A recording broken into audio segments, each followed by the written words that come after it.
Everyone forced him to divorce his wife, even though he loved her more than himself. She too tried many times to make him marry someone else, because a doctor once told her she could never become a mother. But 30 years later, when no one expected it, she was blessed with twins. Hi, my dearest, most loyal family. Welcome back to Mr. Peter Stories. Every time I read your comments, feel your presence and see your love shining, I feel like the luckiest storyteller in the world. You are not just part of this channel, you are the beating heart of everything I create. Without you, none of this would ever be possible. Thank you for walking beside me through every tear, every smile, every twist of our stories. Your love is my shelter, your loyalty my strength. I will always give you my very best, because you deserve nothing less. To the amazing souls who helped us reach 25,000 followers, I thank you from the deepest part of my heart. I am nothing without you. This family we've built is my greatest blessing. To our new members, welcome home. You're not alone here. You found warmth, care, and a community that will hold you close. Please stay till the very end of every story. Trust me, this journey is worth it. To my beautiful warriors who've been here from the beginning, please tell our new family members in the comments how powerful this bond truly is. Help them feel the love we've all shared for so long. And from my heart, I gently ask, if you love these stories, if you feel this connection, please like and comment. Let your love speak loudly by simply writing, I am here. This is more than a channel. This is a family. And you, yes, you reading this, are the soul of it all. With all my love, always. Let's begin today's story together. The crystal chandeliers of the Metropolitan Grand Ballroom cast dancing shadows across the polished marble floor, their light catching the sequins on evening gowns and the gleam of champagne flutes raised in charitable toasts. Robert Stone adjusted his black tie for the third time that evening, his eyes scanning the crowd of San Francisco's elite gathered for the annual Children's Hospital Benefit Gala. At 26, he had attended dozens of these events, each one blending into the next in a parade of predictable conversations about stock portfolios and summer homes. But tonight felt different. He first noticed her across the room, standing beside a towering floral arrangement of white roses and baby's breath. She wasn't the most conventionally beautiful woman in the room. That honor belonged to the string of socialites draped in designer gowns worth more than most people's annual salaries. No, what stopped Robert mid-conversation was something else entirely. While everyone else seemed to be performing their wealth, she stood with a natural grace that needed no embellishment. Lorena Fee wore a simple navy dress that hugged her curves modestly, her dark hair swept into an elegant updo that revealed the graceful line of her neck. But it was her eyes that captured him, deep brown pools that seemed to hold entire conversations, watching the crowd with an intelligence that made Robert's chest tighten with unexpected longing. She was listening intently to an elderly gentleman in a wheelchair, leaning down to catch his words, her face animated with genuine interest. When he finished speaking, she threw back her head and laughed, not the practiced tinkle of society women, but a real laugh that rang clear and true across the noise of the ballroom. "Robert, are you even listening?" His mother's sharp voice cut through his reverie. Margaret Stone stood beside him, in her signature pearls and disapproval, her lips pressed into the thin line that had become her permanent expression whenever discussing her son's romantic life. "I was saying that the Worthington girl would be perfect for you. Her father owns half of Napa Valley." "I'm sure she's lovely, Mother," Robert replied absently, his attention still fixed on the woman by the flowers. The elderly gentleman had moved on, and now she stood alone, surveying the crowd with those remarkable eyes. "Robert Stone, you listen to me." His mother's grip on his arm was surprisingly strong for such a delicate-looking woman. "You're 26 years old. It's time you settled down with someone suitable, someone who understands our world, our obligations. Our obligations. Robert had heard this speech countless times. As the eldest son of one of San Francisco's oldest families, he had obligations to marry well, produce heirs, and continue the Stone legacy. Love, his mother had always made clear, was a luxury that people like them couldn't afford. "Excuse me, Mother. I see someone I need to speak with." Before Margaret could protest, Robert was moving through the crowd, weaving between clusters of guests with the kind of purposeful determination that had made him successful in business. As he drew closer, he could see that the woman's dress was indeed simple, probably off the rack rather than custom-made, but she wore it with such confidence that it looked more elegant than anything else in the room. "Excuse me," he said when he reached her side. "I don't believe we've met. I'm Robert Stone." She turned to face him fully, and up close her beauty was even more striking. Her skin had a warm, natural glow that spoke of time spent outdoors rather than in expensive spas. There was intelligence in her eyes, yes, but also something else, a wariness that suggested she knew exactly who he was and what his family represented. "Lorena Fee," she replied, extending a hand that was soft but not manicured to perfection. "I know who you are, Mr. Stone. Your family's foundation sponsors the literacy program where I work." Her voice carried the slightest hint of an accent, something that suggested childhood struggles and hard-won education. It was the most beautiful sound Robert had ever heard. "Please, call me Robert. And what exactly do you do for the literacy program?" "I teach adults to read," she said simply. "People who never had the chance to learn as children, or who fell through the cracks somehow. It's rewarding work."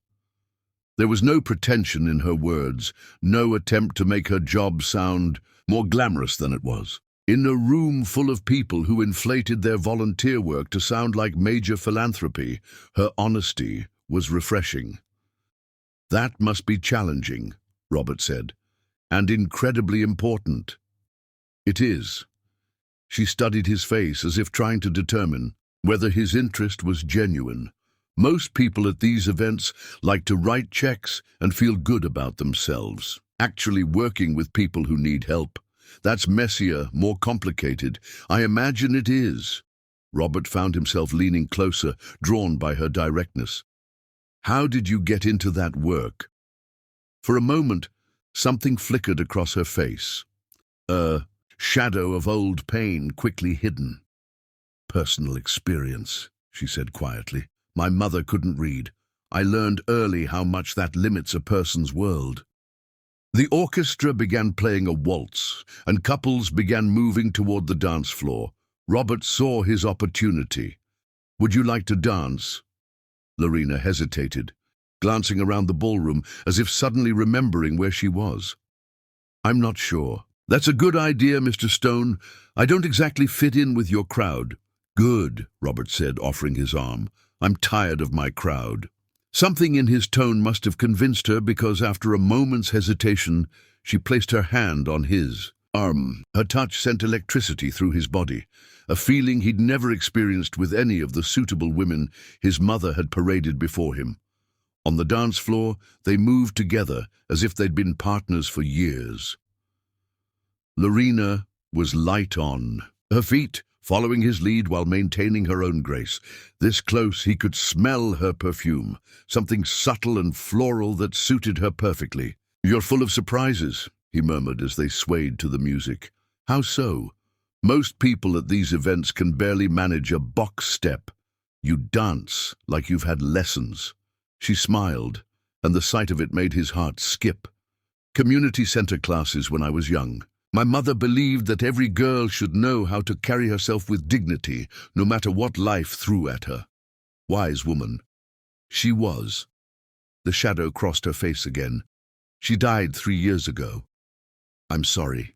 They danced in comfortable silence for a moment, and Robert found himself studying her face, memorizing the curve of her cheek, the way her eyelashes cast shadows in the chandelier light. He had the strangest feeling that his life was about to change in ways he couldn't even imagine.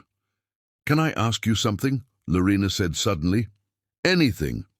Why are you really here tonight? You don't seem like the typical charity gala type." Robert considered the question seriously.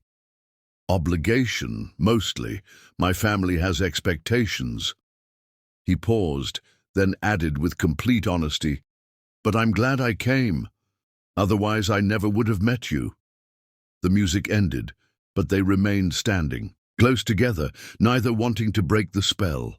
Around them, other couples dispersed, but Robert and Lorena stayed frozen in their small pocket of the universe. "Lorena, I'd like to see you again," Robert said quietly. "Would you have dinner with me tomorrow night?" She looked up at him, and he could see the conflict in her eyes. "Robert, I don't think you understand what you're asking. We're from different worlds. Your family, your friends, they won't approve. I don't care what they approve of," he said fiercely. "I care about you." For a long moment she searched his face. Whatever she saw there must have convinced her, because she nodded slowly. "All right, but somewhere quiet, somewhere we can actually talk. I know just the place." As they exchanged phone numbers, Robert caught sight of his mother across the room, her face a mask of barely contained horror as she watched her son with this unknown woman. He could practically see the investigation she was already planning, the background checks and social scrutiny that would follow. Let her look, he thought. Let them all look. The next 6 months would be a revelation. Their dinner dates turned into long walks through Golden Gate Park, hours spent talking about everything and nothing. Robert discovered that Lorena had grown up in foster care after her mother's death, aging out of the system at 18, with nothing but determination and a fierce belief in education as the path to a better life. She had put herself through college, working 3 jobs, graduated summa cum laude, and immediately thrown herself into helping others who faced the same challenges she had overcome. She was passionate about social justice, well-read in literature and philosophy, and possessed a wisdom that came from real hardship rather than theoretical study. Robert found himself falling deeper in love with each passing day.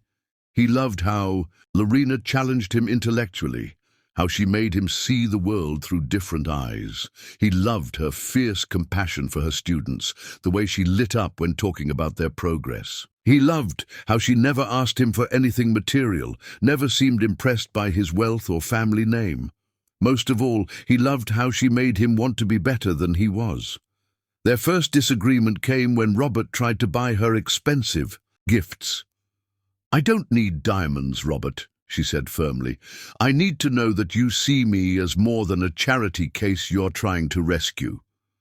He was initially hurt by the suggestion, but came to understand her perspective. Lorena didn't want to be transformed into something she wasn't. She wanted to be loved for exactly who she was. Their first kiss happened on a foggy evening as they walked along the beach. It was soft, tentative at first, then deeper as they both realized this was something neither had experienced before, a connection that transcended physical attraction and touched something profound in both their souls. "I've never felt this way before," Robert whispered against her lips. "Neither have I," she admitted. "It scares me. It scares me too, but in the best possible way." As autumn turned to winter, their relationship deepened. Robert began spending less time at society events and more time in Lorena's world, visiting her literacy center, meeting her students, seeing firsthand the difference education could make in people's lives.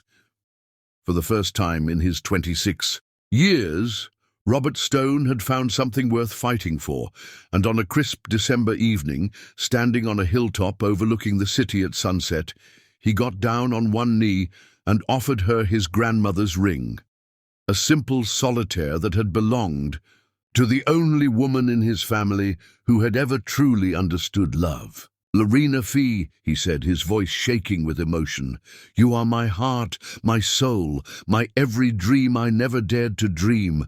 Will you marry me?" Her yes was whispered through tears of joy, and when he slipped the ring onto her finger, Robert knew that whatever battles lay ahead, they would face them together. For the first time in his 26 years, Robert Stone had found something worth fighting for. Chapter 2. Storm Wedding. The morning of their wedding dawned grey and overcast, with storm clouds gathering on the horizon like an omen. Robert stood before the mirror in the vestry of St. Mark's Cathedral, adjusting his white tie for the dozenth time, his hands surprisingly steady despite the chaos that had preceded this moment. The past 6 months of wedding planning had been a battlefield. What should have been the happiest time of their lives had become an endurance test of family politics, social pressure, and outright hostility.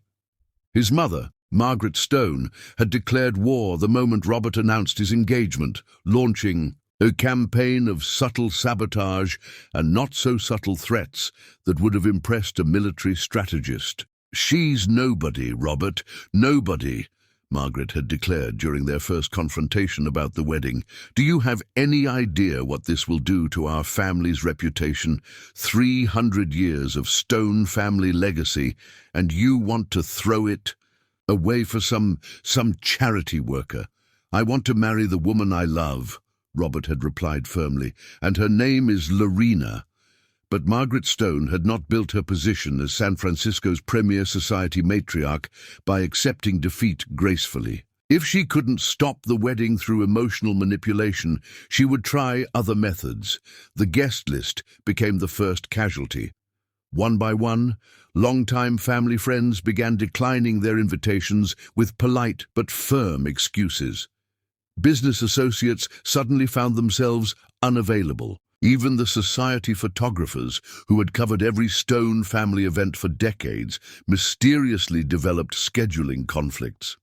"It's remarkable," Lorena had said quietly one evening as they reviewed the growing pile of regrets.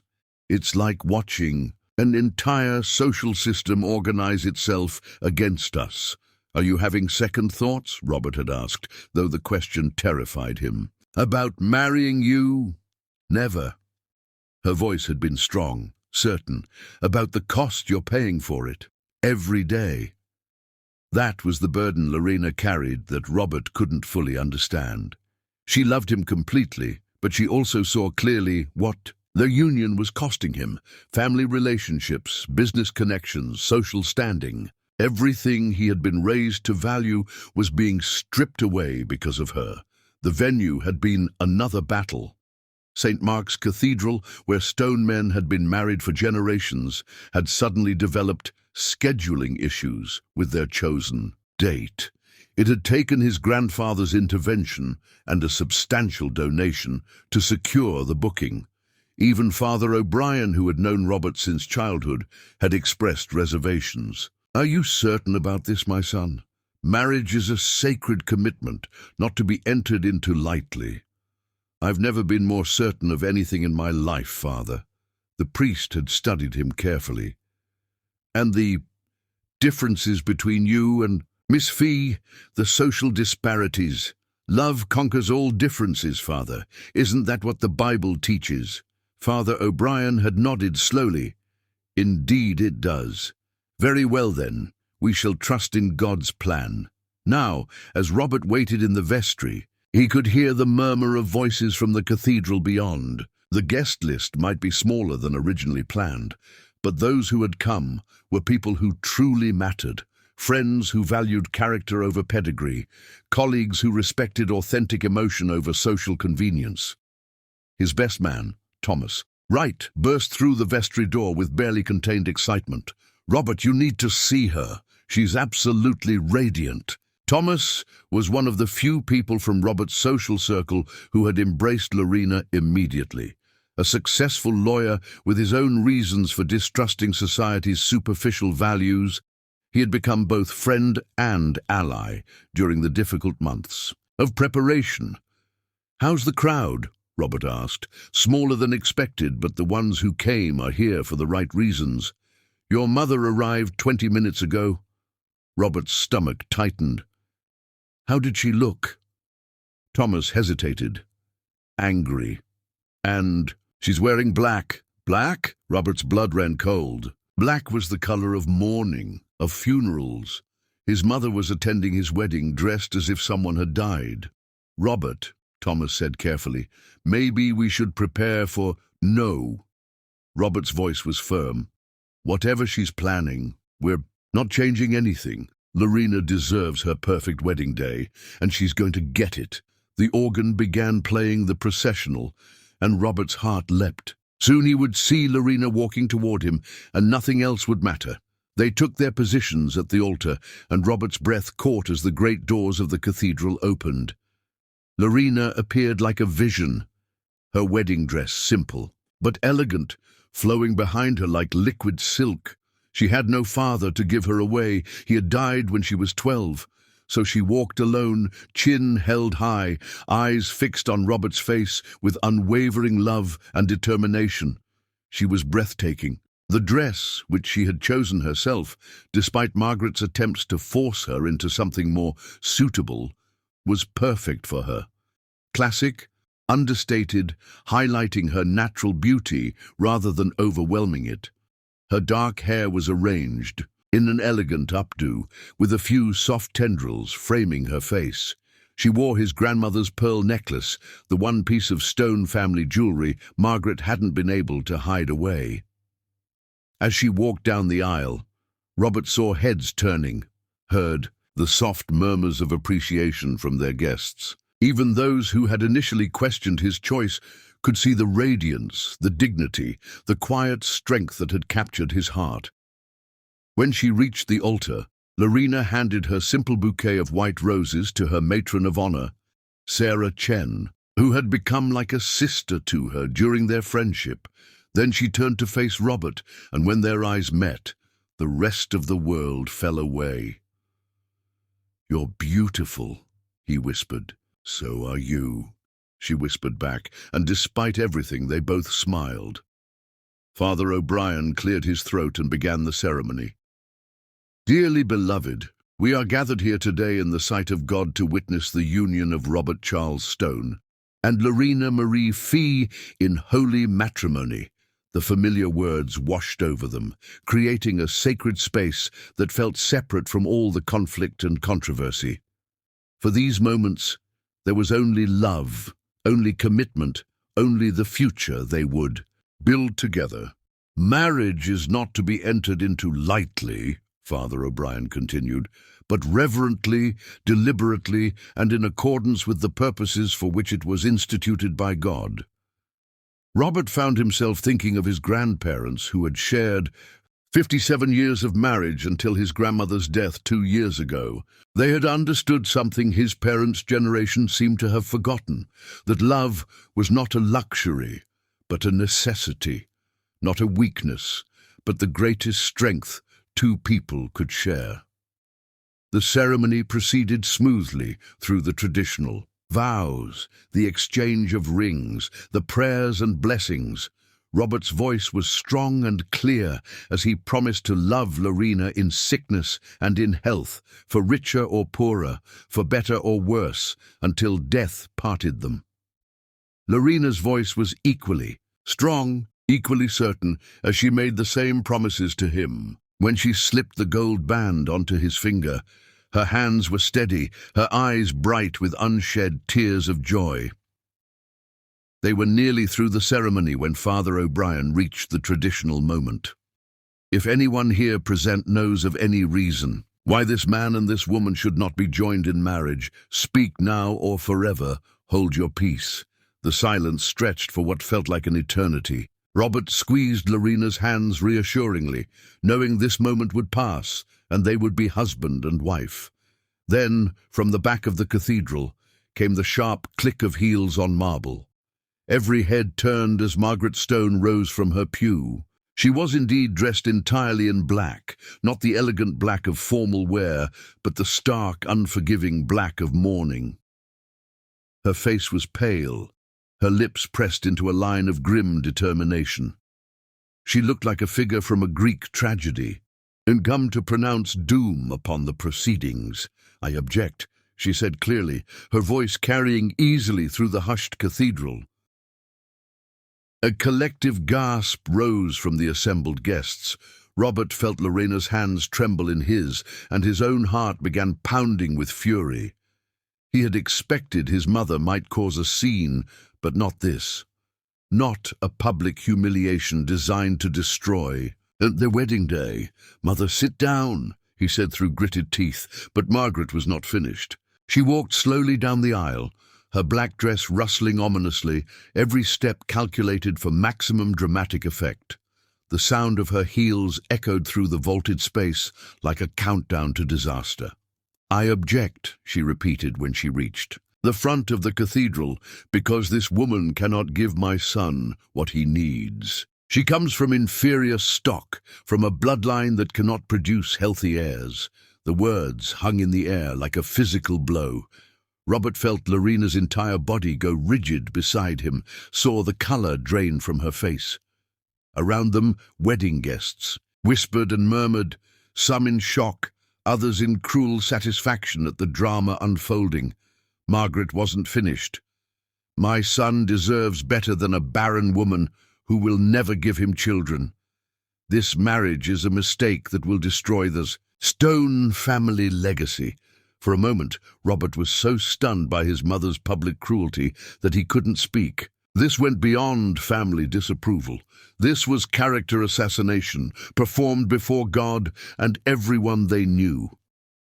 Then he looked at Lorena's face, saw the devastation there, and something inside him ignited. "How dare you?" he said, his voice low and dangerous. He released Lorena's hands and turned to face his mother fully. "How dare you come into God's house and speak such poison?" "Robert, I'm only thinking of your future." "No!" His voice rose, filling the cathedral with a power that made several guests sit back in their pews. "You're thinking of your own pride, your own narrow view of what makes a person worthy. You know nothing about this woman, about her heart, her strength, her capacity for love." He turned back to Lorena, taking her face gently in his hands. Her eyes were wide with shock and pain, but she stood straighter as he spoke. "You are not inferior stock," he said fiercely, loud enough for everyone to hear. "You are not barren, and even if children never come to us, you are still the greatest gift God has ever given me. You are my completion, not my compromise." Tears were streaming down Lorena's face, but she found her voice. "Robert!" "I'm not finished." He turned back to face the congregation, his arm protectively around Lorena's waist. "My mother stands there in mourning clothes because she thinks she's attending the death of her son. She's wrong. She's attending his birth." He looked directly at Margaret Stone, his eyes burning with a fury years in the making. "You have shown your true colors today, Mother. You have revealed yourself to be a woman so consumed with social standing that you would destroy your own son's happiness to preserve it. You are no longer welcome in my life or in our family." The cathedral erupted in shocked murmurs. Margaret Stone's face went white, then red, then white again. For a moment it seemed as though she might refuse to leave. "Get out," Robert said quietly, but his voice carried to every corner of the cathedral. For several heartbeats, mother and son stared at each other across a chasm that could never be bridged. Then, with what dignity she could muster, Margaret Stone turned and walked back down the aisle. Her heels echoed loudly in the sudden silence, each step taking her further away from her son. The great doors of the cathedral closed behind her with a resounding boom. Father O'Brien cleared his throat nervously. "Well then, shall we continue?" Robert looked down at Lorena, whose tears had stopped flowing. Her chin was up again, her eyes bright with fierce love and determination. "Yes," she said clearly, "let's continue." And so they did. When Father O'Brien pronounced them husband and wife, their kiss was met with thunderous applause from the guests who remained, people who had witnessed not just a wedding, but a declaration of war against hatred and prejudice. As they walked back down the aisle together, Mr. and Mrs. Robert Stone, They passed the empty pew where his family should have been sitting. But Robert felt no sadness, only relief. He had chosen love over expectation, passion over tradition, truth over appearance. He had chosen Lorena, and he would never regret it. Chapter 3. Honeymoon War. The cottage on Mendocino's rugged coast should have been paradise. Perched on bluffs overlooking the Pacific Ocean, surrounded by towering redwoods and wild gardens, it offered the perfect escape from the chaos their wedding had become. Robert had rented it for 2 weeks, envisioning lazy mornings in bed, long walks on the beach, and the sweet solitude of newlywed bliss. For the first 3 days, that's exactly what they had. They made love with the windows open, ocean breezes, cooling their heated skin. The cottage felt like their own private world, isolated from the judgment and cruelty they had left behind in San Francisco. They cooked simple meals together in the tiny kitchen, feeding each other bites of fresh bread and local cheese while the sunset painted the sky in brilliant oranges and purples. "I can't believe we're actually married," Lorena said on their second evening, curled against Robert's chest on the cottage's weathered deck. She wore one of his shirts and nothing else, her hair loose and wild from their lovemaking. "Mrs. Stone," Robert murmured, testing the sound of it. "I love how that sounds, Lorena Stone." She smiled against his neck. "It has a nice ring to it." They talked for hours about their dreams, their plans, the life they would build together.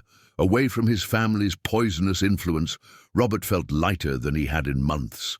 The confrontation at the cathedral had been devastating, but it had also been liberating. For the first time in his life, he was free to be exactly who he wanted to be. "I want to expand the literacy program," Lorena said one evening, as they shared a bottle of wine under the stars. "Maybe start a foundation that helps adults get not just reading skills, but job training, life skills, real opportunities to change their lives." "We could do that," Robert said, pulling her closer. "I have connections, access to funding. We could make a real difference." The word "we" felt magical on his tongue. After 26 years of singular existence, he was finally part of something bigger, something beautiful. On the 4th day, the first letter arrived. The cottage's elderly caretaker, Mrs. Patterson, brought it up from the mailbox with obvious reluctance. She was a weathered woman in her 70s who had been managing the property for decades, and she clearly sensed the tension the letter represented. "I'm sorry to disturb you, Mr. Stone, but this came marked urgent." The envelope was cream-colored, expensive, with the Stone family crest embossed in the corner.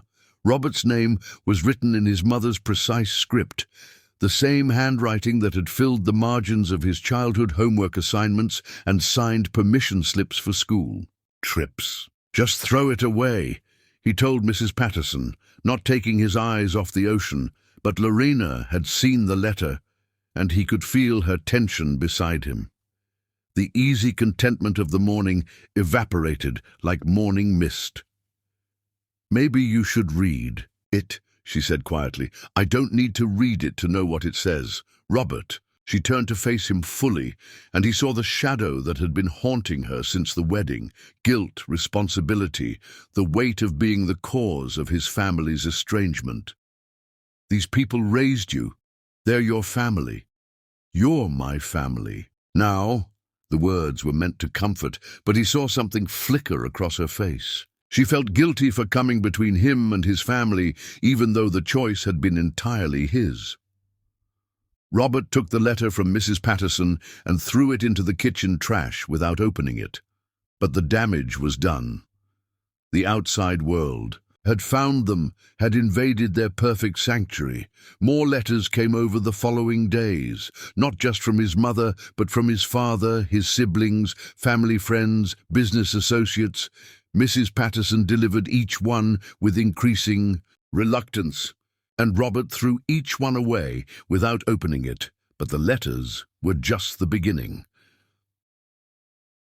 On their 6th day, Robert answered a knock at the door to find his brother William standing on the cottage's front porch. At 24, William had always been the golden child, the one who never questioned family expectations or challenged social conventions. He wore his privilege like armor, comfortable in his role as the perfect stone son. "Hello, Robert," William said coolly. "Nice place. Very rustic." "What are you doing here, Will?" "May I come in? I drove all the way from the city." Against his better judgment, Robert stepped aside. William entered the cottage with the air of a man inspecting inferior accommodations, his expensive suit and polished shoes incongruous in the simple space. Lorena emerged from the bedroom wearing a simple sundress, her hair still mussed from sleep. She looked beautiful and natural, but Robert saw her stiffen when she saw William. "Lorena," William said with a cold nod, "how lovely to see you again." "William," her voice was carefully neutral, "this is unexpected." "I imagine it is." William settled himself in one of the cottage's worn armchairs without being invited. "I'm here on behalf of the family. We need to talk." "There's nothing to discuss," Robert said firmly. "Mother made her position clear at the wedding. Mother was emotional. She said things she didn't mean. She meant every word." William sighed dramatically. "Robert, you're being childish. Yes, Mother handled things poorly, but she's your mother. She loves you. She has a funny way of showing it. Look, we all know this marriage was a mistake." William's voice took on the patronizing tone that had irritated Robert since childhood. "But it's done now. The question is how we move forward." "We?" Lorena spoke for the first time since the initial greeting, her voice dangerously quiet. "The family," William clarified, not looking at her directly. "Robert is still a stone, regardless of his current situation." The dismissal in his tone was clear. Lorena was not considered part of the family. She was merely Robert's current situation, something temporary to be endured. Robert felt his anger building. "Careful, Will." "I'm trying to help you, Robert. Father is prepared to forgive this entire episode if you'll just—" "If I'll just what?" Robert's voice was dangerously low. "Come to your senses. This infatuation has gone far enough. You've made your point about independence or rebellion or whatever this is. Now it's time to think about your responsibilities." "My responsibilities?" "To the family, to the business, to your future children." William glanced meaningfully at Lorena. Real children, with proper bloodlines. The silence that followed was deadly. Robert saw Lorena flinch as if she'd been slapped, saw her hand unconsciously move to her stomach. The family's cruel speculation about her fertility had found its mark. "Get out," Robert said quietly. "Robert, be reasonable." "Get out!" Robert's roar shook the cottage windows. "Get out before I throw you out!" William stood slowly, smoothing his suit. "I'll tell Father you need more time to think. But Robert, this can't go on forever. There are consequences to these choices. Is that a threat? It's reality. The business world is small, Robert. Reputations matter. Connections matter. You can't survive on idealism alone." After William left, the cottage felt poisoned. The peace they had built was shattered, replaced by a tension that infected every conversation, every silence, every moment of what should have been their most precious time together. "He's right about one thing," Lorena said that evening as they sat on the deck, the space between them feeling like a chasm. "Reputations do matter in your world. My world is wherever you are. But for how long?" The question held all her deepest fears. "How long before you start resenting what you've given up for me? How long before you look at me and see everything you lost instead of everything you gained?" Robert turned to face her fully, seeing the vulnerability she was trying to hide. "Never. Do you want to know what I see when I look at you?" She nodded, tears threatening. "I see the woman who teaches people to read, not because she has to, but because she believes everyone deserves the power of words. I see someone who makes me want to be better than I ever thought I could be. I see my partner, my equal, my heart walking around outside my body. But your family chose their pride over their son. That's their loss, not ours. But doubt had crept in, and they both felt it. The letters kept coming, some pleading, some threatening, all designed to remind Robert of what he was losing by choosing love over loyalty. His sister Catherine arrived on the 8th day, tears streaming down her perfectly made-up face. She had always been the family peacemaker, the one who smoothed over conflicts and maintained appearances. "Robert, please," she sobbed. "Mother is having a breakdown. She hasn't eaten in days. Father is talking about changing his will. That's their choice. You're destroying our family." "I'm protecting my family," Robert replied, his arm around Lorena. "This is my family now." Catherine's face crumpled. "What about us? What about 30 years of being your sister?" The guilt was like a physical weight. These people had raised him, loved him in their own complicated way. But their love came with conditions, with expectations that would suffocate everything he had found with Lorena. On the 10th day, his father arrived. Charles Stone was a formidable man, built like the linebacker he had been in college, now silver-haired and distinguished. He had built the family business from a modest inheritance into a financial empire, and he was not accustomed to being defied. "Son," he said simply when Robert opened the door. "Father." They stood looking at each other for a long moment. Charles had aged in the weeks since the wedding, new lines around his eyes, his shoulders carrying the weight of family crisis. "Walk with me," Charles said. They walked down to the beach in silence, father and son, while Lorena watched from the cottage window. The waves crashed against the rocks below, and seagulls wheeled overhead, crying like lost souls. "I built everything for you," Charles said finally. "The business, the reputation, the connections. Everything I worked for was meant to be your inheritance. I never asked for that burden. It's not a burden, it's a privilege, it's power." Charles stopped walking and faced his son. "Do you have any idea what you're throwing away?" "I know exactly what I'm choosing. This girl, her name is Lorena, and she's my wife." Charles's jaw tightened. "This woman has bewitched you somehow. She's made you forget who you are, what you owe to your family. She's made me remember who I want to be." "And what about what you owe to me, to your mother, to the generations of Stones who built what you're so casually discarding?" The question hit home. Robert did feel the weight of family obligation, the guilt of disappointing people who had sacrificed for him. But he also knew that their love was conditional, based on his compliance with their expectations. "I'm not discarding anything, Father. I'm choosing to build something new. With her, a woman who can't even give you children. We don't know that." "Don't. Charles's voice was cruel now. "Her family history is clear. Her mother struggled for years before managing one child. The chances of this woman giving you an heir are slim to none." The words were like poison, designed to plant seeds of doubt about their future. Robert saw Lorena watching from the cottage, saw the pain in her face even from this distance. "Children aren't everything, Father. They are everything. They are the future, the continuation of what we've built. Without children, what's the point of any of it?"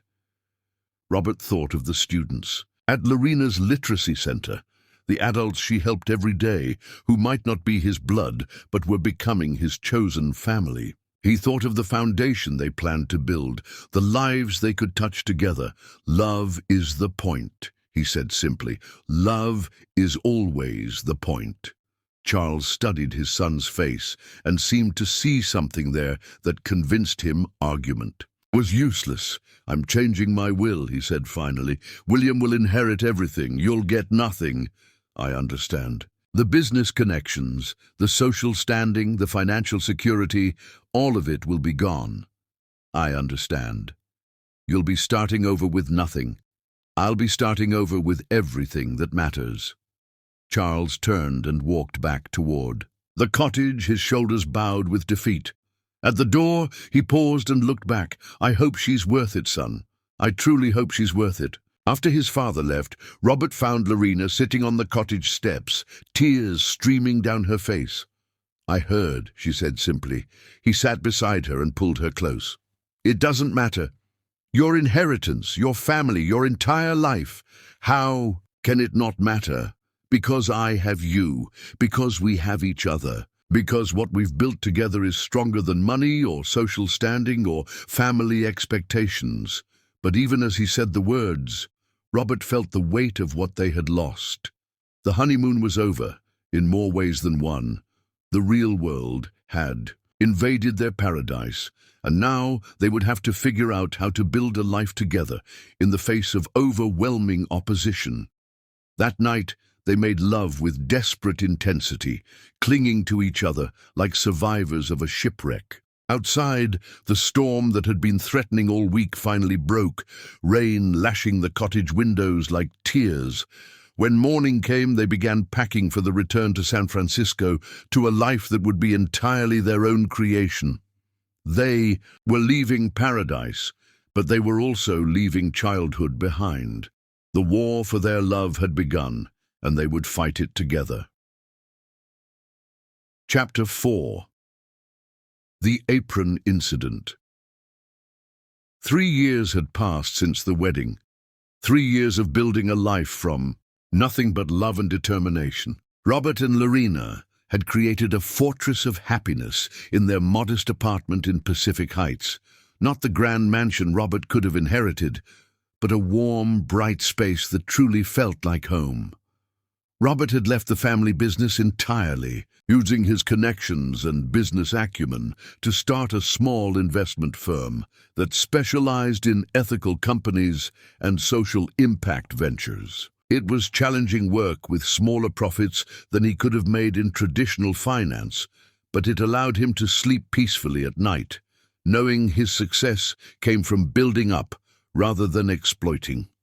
Lorena had expanded her literacy program into a full non-profit organization, securing grants and donations to help hundreds of adults achieve their educational dreams.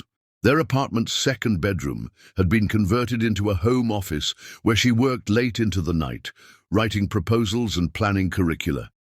They had been happy, genuinely, deeply happy, in a way that neither had imagined possible.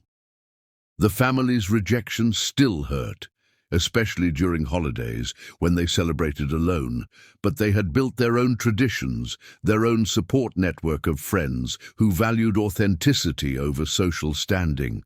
But they had also learned that love, no matter how strong, couldn't completely shield them from the outside world.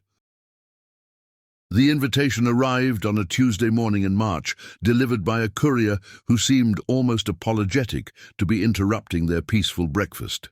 The cream-colored envelope bore the familiar Stone family crest, and Lorena's hand trembled slightly as she handed it to Robert. "It's from William," Robert said after scanning the contents. "Victoria is pregnant. They're having a baby shower." Victoria Pemberton Stone, William's wife of 2 years, was everything the family had wanted Robert to marry. Beautiful, wealthy, socially connected, and most importantly, fertile. Unlike the rest of the Stone family, Victoria had always treated Lorena with courtesy, even kindness, during their few previous encounters. She had given birth to their first child, James, just 10 months after their wedding, and now, barely 2 years later, she was pregnant again. "That's wonderful for them," Lorena said carefully, but Robert heard the pain underneath her words. 3 years of marriage, 3 years of hoping, and Lorena's womb remained empty. They had seen doctors, specialists, undergone tests that revealed nothing definitively wrong, but offered no guarantees. The family's cruel predictions about her barrenness echoed in the silence between them, an unspoken fear that grew stronger with each passing month. "We don't have to go," Robert said quickly. Yes, we do. Lorena's voice was firm. She's carrying your nephew or niece. This is family. They made their position on family very clear. That was 2 years ago. Maybe it's time to try again. Robert studied his wife's face, seeing the hope she was trying to hide. Despite everything, Lorena still believed in reconciliation, still hoped that love could heal the wounds that had been inflicted. Lorena, they invited us because Victoria insisted. She's the only one in that family who's ever shown you any kindness. This could be a trap. Or it could be a bridge. She reached across the table and took his hand. Robert, I'm tired of living in exile. I'm tired of watching you pretend it doesn't hurt that your nephew doesn't know you exist. Maybe this is our chance to find some kind of peace. Against his better judgment, Robert agreed. The baby shower was held at the Stone family estate in Pacific Heights, the grand mansion where Robert had grown up but hadn't set foot in since their wedding day. As their taxi pulled up the circular drive, Robert felt his chest tighten with a mixture of nostalgia and dread. The house looked exactly the same, imposing stone facade, manicured gardens, the kind of old money elegance that spoke of generations of wealth and privilege. But it no longer felt like home. It felt like a museum of his former life. It's beautiful, Lorena said softly, and Robert realized this was her first time seeing the place where he had been raised. It's a mausoleum, he replied. They were greeted at the door by Stevens, the elderly butler who had served the family for 40 years. His face lit up when he saw Robert. Master Robert, how wonderful to see you. Hello, Stevens. This is my wife, Lorena, Mrs. Stone. Stevens bowed formally to Lorena, his manner warm despite the obvious tension in the house. It's an honor to finally meet you. They were led through the familiar halls to the garden terrace, where the baby shower was in full swing. The scene was exactly what Robert had expected. San Francisco society women in pastel dresses, crystal glasses of champagne, an elaborate display of gifts wrapped in pink and blue. Victoria spotted them first. She was radiant in her pregnancy, her blonde hair styled perfectly, her designer maternity dress emphasizing her blossoming figure. Her face brightened genuinely when she saw them. Robert, Lorena, I'm so glad you came. She embraced them both warmly, and Robert remembered why he had always liked his sister-in-law. Victoria had been raised in the same social circles, but she possessed a natural kindness that set her apart. Congratulations, Lorena said sincerely. You look absolutely radiant. Thank you. I feel wonderful this time. Much better than with James. Victoria paused, then added quietly, I'm sorry it's been so long. I've missed you both. The conversation was interrupted by an awkward silence that fell over the party. Robert looked up to see his mother approaching, her face a mask of polite coolness. Margaret Stone wore a pale blue dress that probably cost more than most people. Made in a month, her jewelry understated but unmistakably expensive. Robert, she said with a nod. Lorena. Mother. Mrs. Stone. Lorena's voice was carefully neutral. For a moment they stood in an uncomfortable triangle, 2 years of hurt and anger crackling between them. Other guests pretended not to watch, while obviously straining to hear every word. Well, Margaret said finally, I suppose we should be civilized for Victoria's sake. It wasn't an apology, wasn't even an acknowledgement of wrongdoing, but it was as close to a peace offering as Margaret Stone was capable of making. Robert felt some of the tension in his shoulders ease. The afternoon proceeded with careful politeness. Robert chatted with cousins and family friends who seemed genuinely pleased to see him, while Lorena found herself in conversation with Victoria's friends, younger women who were fascinated by her work with the literacy program. It must be so rewarding, said one woman, working with those people. Those people are just like us, Lorena replied gently.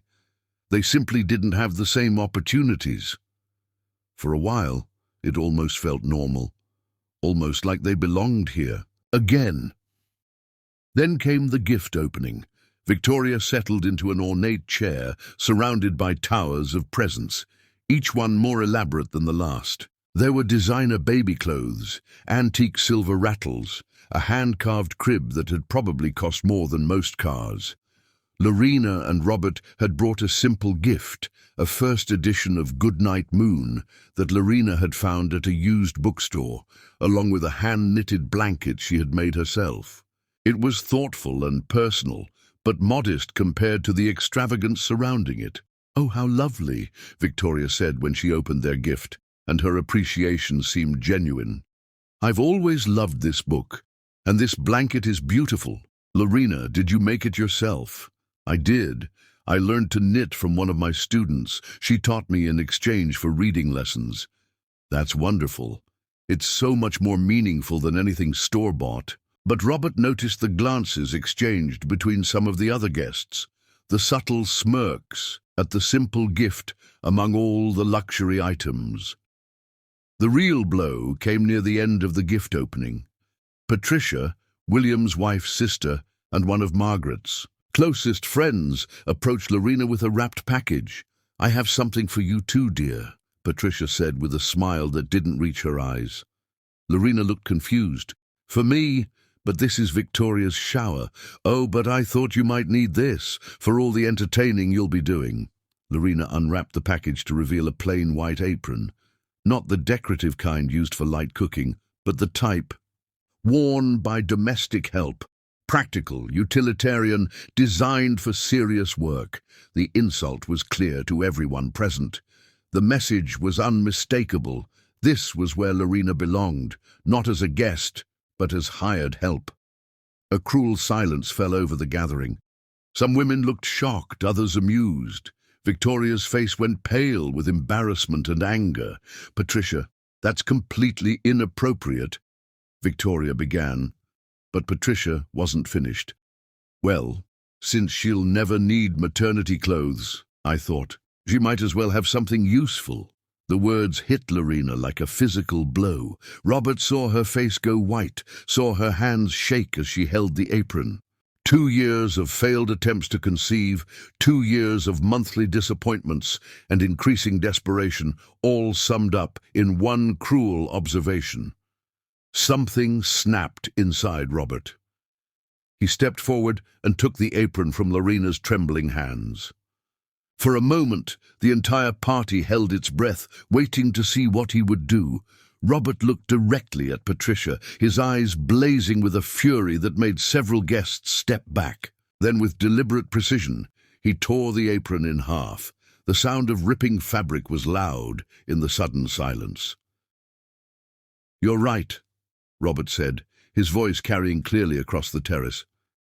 "My wife will never need that, because she's not a servant. She's not here to clean up after you or cater to your petty cruelties." He tore the apron again, reducing it to pieces. "She's here because she has a kind heart and believed that family could overcome hatred. She was wrong." Robert scattered the pieces of the apron at Patricia's feet, then turned and swept Lorena into his arms, lifting her off the ground as if she were a queen and he her devoted knight. "Ladies," he said to the shocked gathering, "my wife and I are leaving, and we won't be coming back."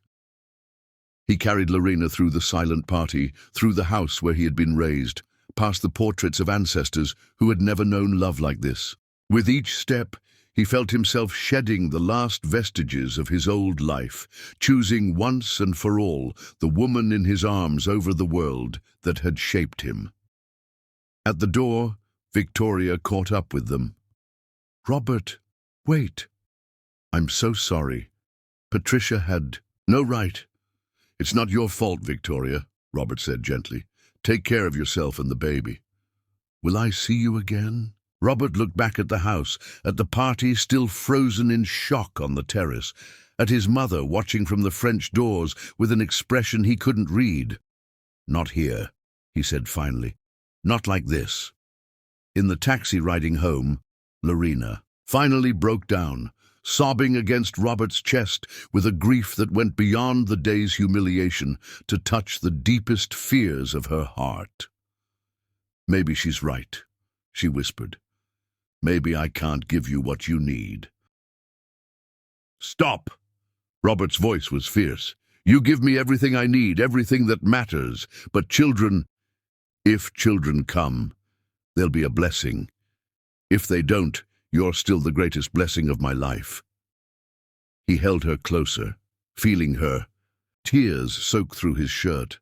"I carried you out of there like a queen, because that's what you are. You're my queen, my partner, my heart, and I will never let anyone make you feel less than that again." That night, they burned the invitation in their fireplace and made love with desperate passion, reaffirming their bond against a world that seemed determined to tear them apart.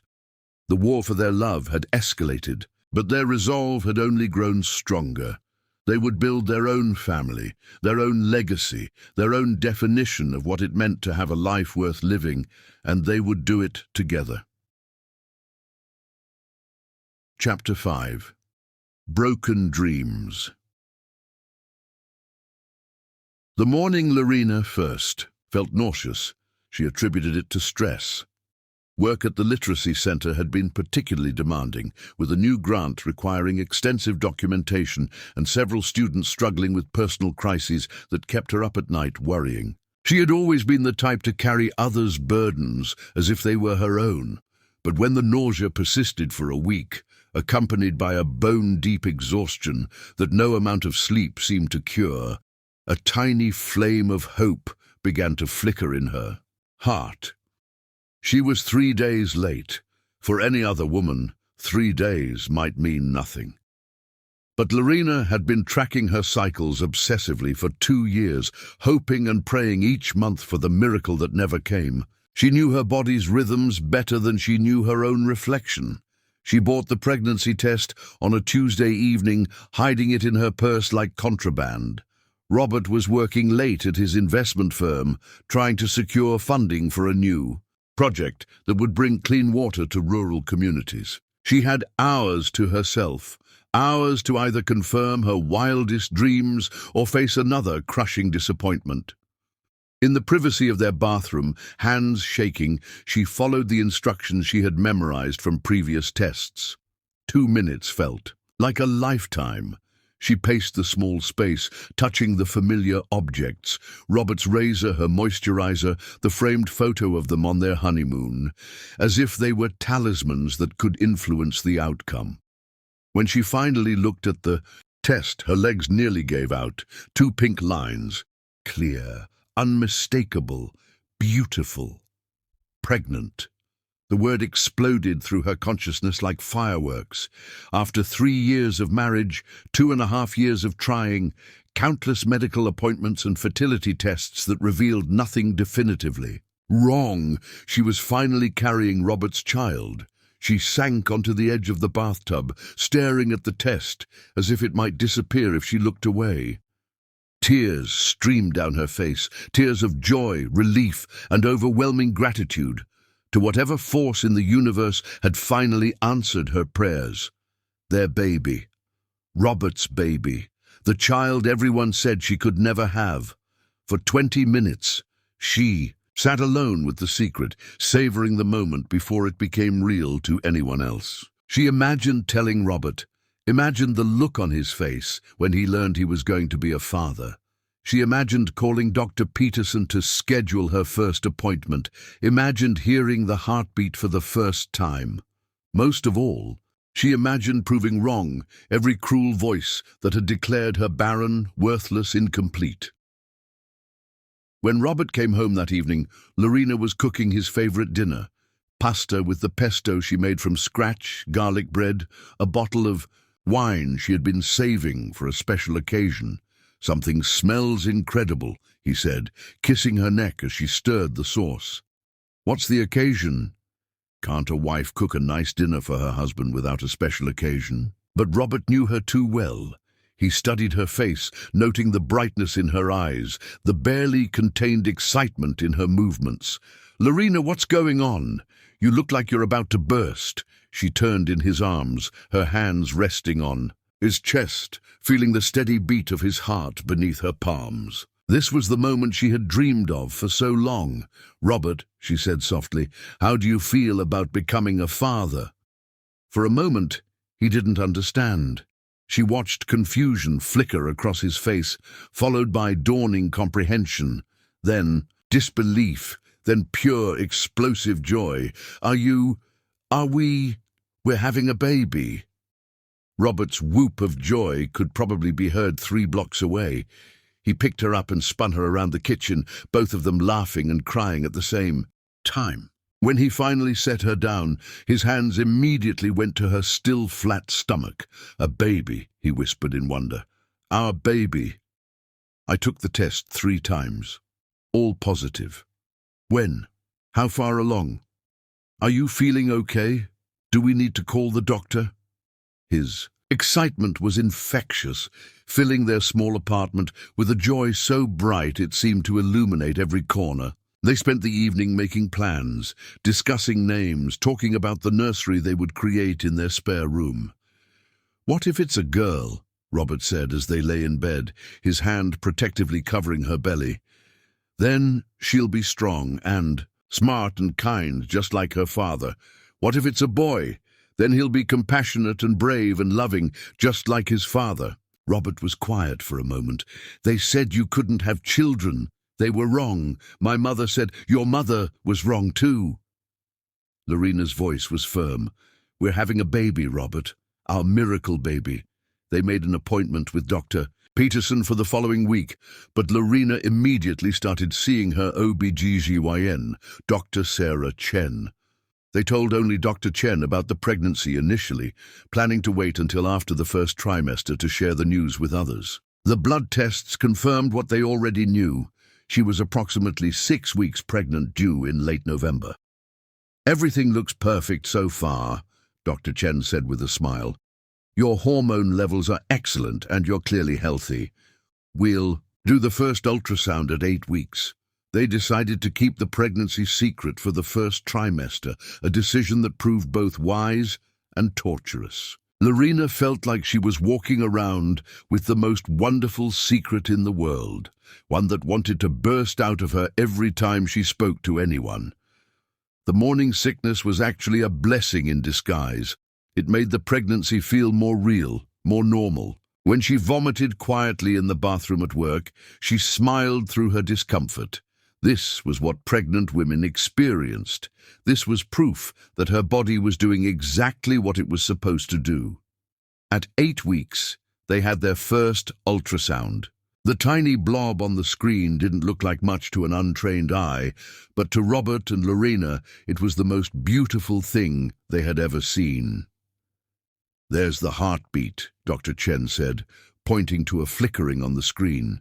"Strong and steady at 165 beats per minute. Perfect." Robert squeezed Lorena's hand so hard she thought he might break her fingers. They had both been holding their breath until they heard that heartbeat, the sound that made everything real. "We have copies of the pictures?" Robert asked. "Of course. First-time parents always want plenty of photos." They carried those ultrasound images like precious treasures. Robert kept one in his wallet, and Lorena tucked one into her purse. Sometimes, during quiet moments at work, she would take it out, just to look at the proof that their miracle was real.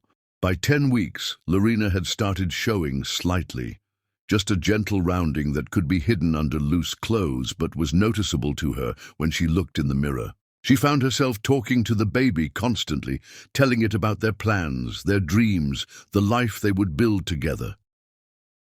"Your daddy is going to teach you to ride a bike," she would whisper while Robert was at work. "And to swim in the ocean. He's going to read you stories every night and make you the best pancakes in the world." At 12 weeks, Dr. Chen said they were officially out of the highest risk period for miscarriage. That night they celebrated by telling their closest friends and beginning to make more concrete plans for the nursery. But at 14 weeks, on a Thursday morning in May, Lorena woke up to find blood on her sheets. Not a lot of blood, but enough to send ice through her veins. She lay perfectly still for a moment, hoping she was imagining it, hoping the spots of red were somehow a trick of the morning light. "Robert," she whispered, shaking him awake. Robert, something's wrong. He was alert immediately, sitting up and taking in her pale face, the fear in her eyes. What is it? I'm bleeding. The drive to the hospital was the longest 20 minutes of their lives. Robert held her hand while she lay in the emergency room bed, both of them clinging to hope while fear clawed at their hearts. Dr. Chen arrived within an hour, her face professionally calm, but her eyes sympathetic. Let's take a look and see what's happening. The ultrasound that had been a source of joy just 2 weeks earlier now felt like a potential death sentence. Lorena stared at the screen, searching desperately for the flicker that had become the most important thing in her world. There was none. I'm sorry, Dr. Chen said softly. There's no heartbeat. The fetus stopped developing around 10 weeks gestation. The words hit them like physical blows.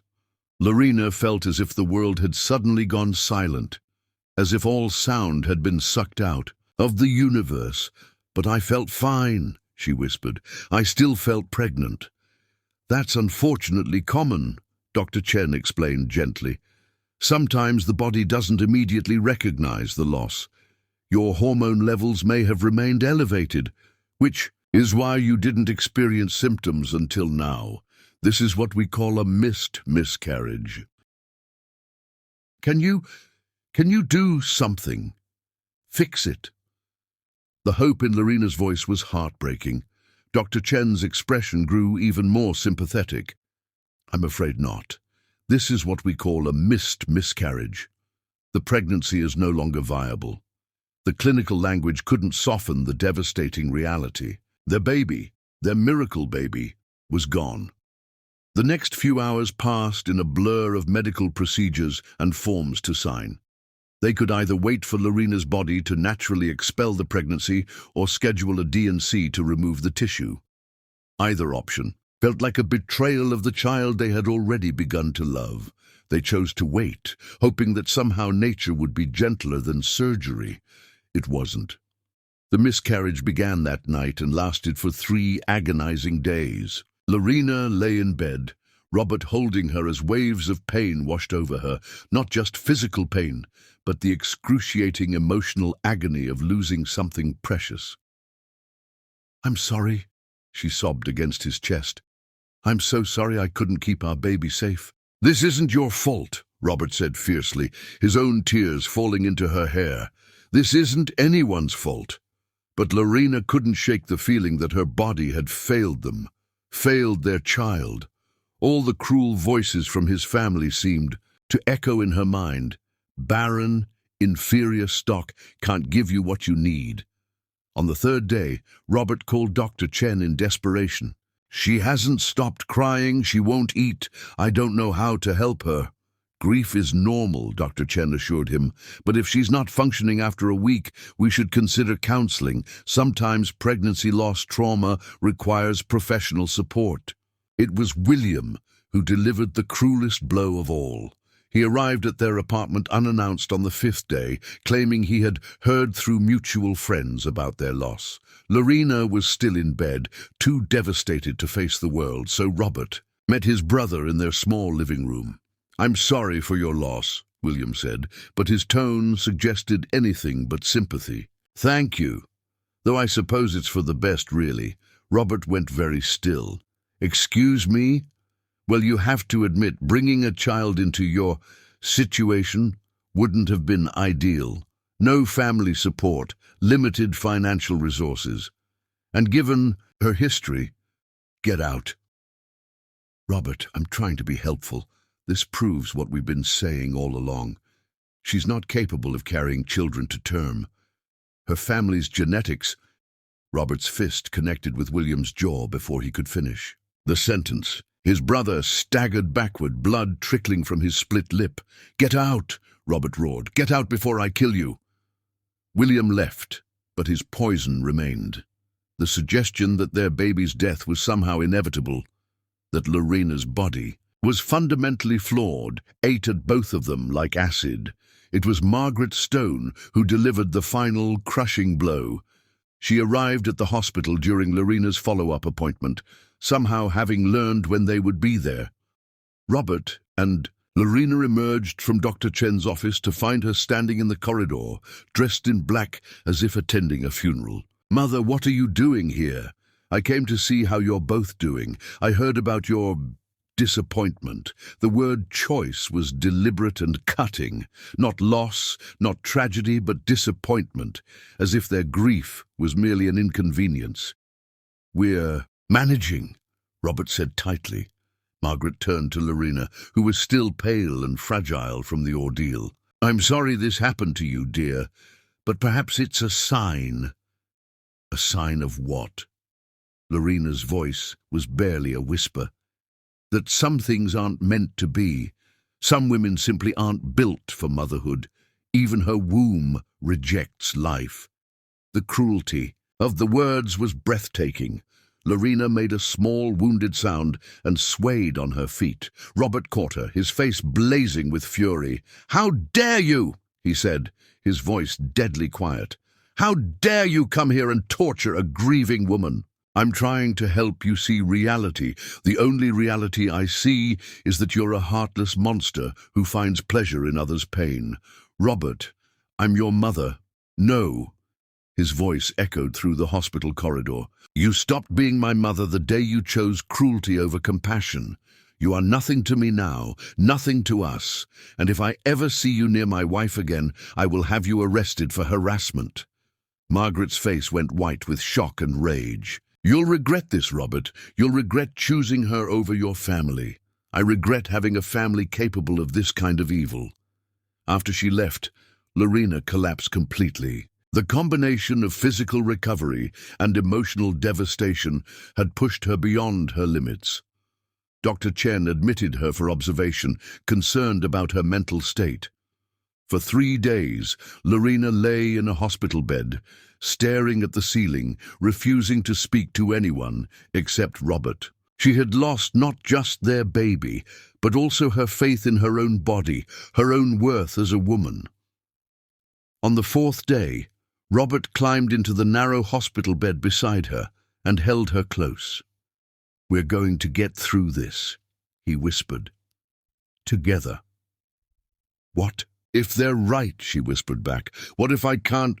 What if we can never? Then we'll build a different kind of family. We'll love differently, but we'll love completely." It would take months for Lorena to heal, physically and emotionally. The hole left by their lost child would never completely disappear. But eventually, they would learn to carry their grief as a testament to how much they had loved something so small, so briefly held. And in that shared sorrow, their love for each other would grow even deeper, tempered by loss, but strengthened by the knowledge that they could survive anything as long as they faced it together. The war for their love had claimed its most precious casualty, but it had not claimed them. They would endure. They would overcome. They would love again. Chapter 6. Pulpit Revolution. A year had passed since the miscarriage, a year of quiet healing and rebuilding. Robert and Lorena had thrown themselves into their work. His investment firm was growing steadily, funding projects that made a real difference in the world, while her literacy program had expanded to serve over 300 adults across the Bay Area. They had learned to carry their grief like a sacred weight, honoring their lost child while slowly opening their hearts to hope again. They had also learned to avoid places where they might encounter the Stone family. San Francisco was a large city, but certain circles were small, and they had developed an instinct for steering clear of events, restaurants, and venues where painful confrontations might occur, which made it all the more shocking when Charles Stone appeared at their apartment door on a Sunday morning in September, dressed in his finest suit and carrying what looked like an ultimatum. "Father?" Robert stood in the doorway, genuinely surprised. They hadn't spoken since the hospital incident, and Robert had assumed their estrangement was permanent. "May I come in? There's something we need to discuss." Against his better judgment, Robert stepped aside. Charles entered their small apartment, his expensive clothes and commanding presence making the space feel even more modest than usual. Lorena emerged from the kitchen, still in her bathrobe, coffee cup in hand. "Mr. Stone," she said carefully. "Lorena." Charles nodded stiffly. "You're looking well." The politeness felt dangerous, like the calm before a storm.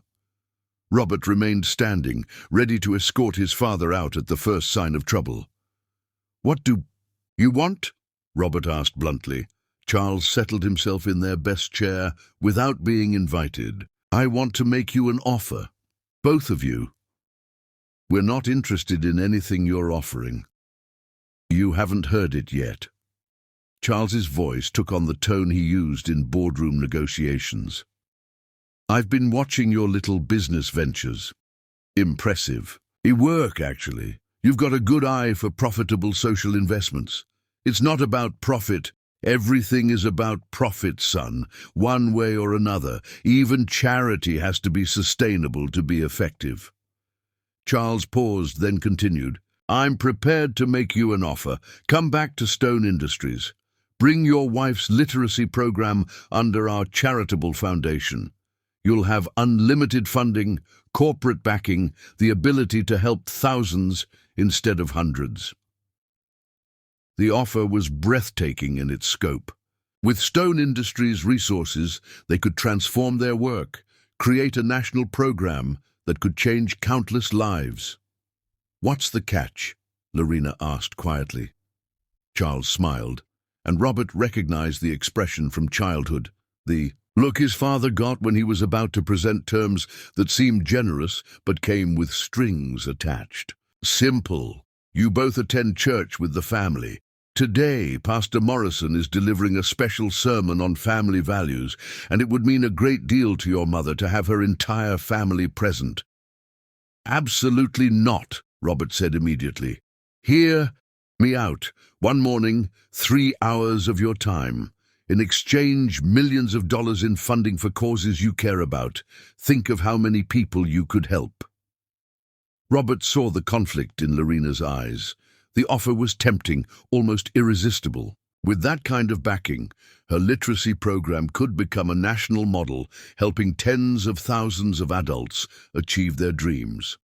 "And after church," Robert asked, "we have a civilized conversation about the future, about finding a way to be a family again, while Lorena is treated as a second-class citizen, while Lorena is welcomed back into the fold, provided she understands her place in it." The words were carefully chosen, designed to sound conciliatory while maintaining the fundamental power dynamic.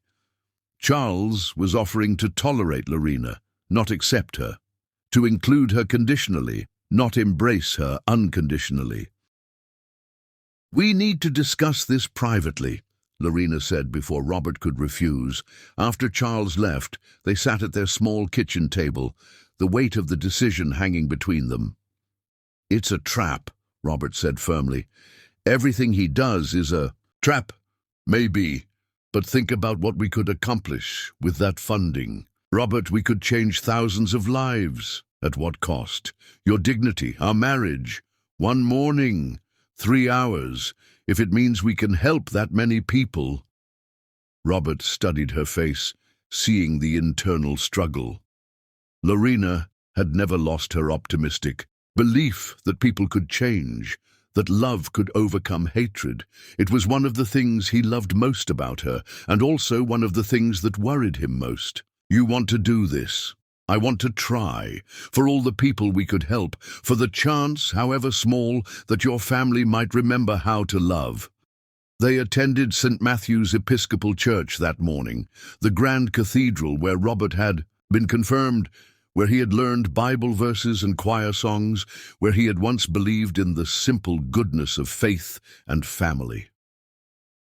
The Stone family occupied their traditional pew in the front section, a space they had claimed for 3 generations. Robert and Lorena slipped in beside them, and he felt the familiar mixture of nostalgia and resentment that came with returning to childhood places. His mother, Margaret, wore a navy blue dress and her most regal expression. She nodded coolly to them both, but didn't speak.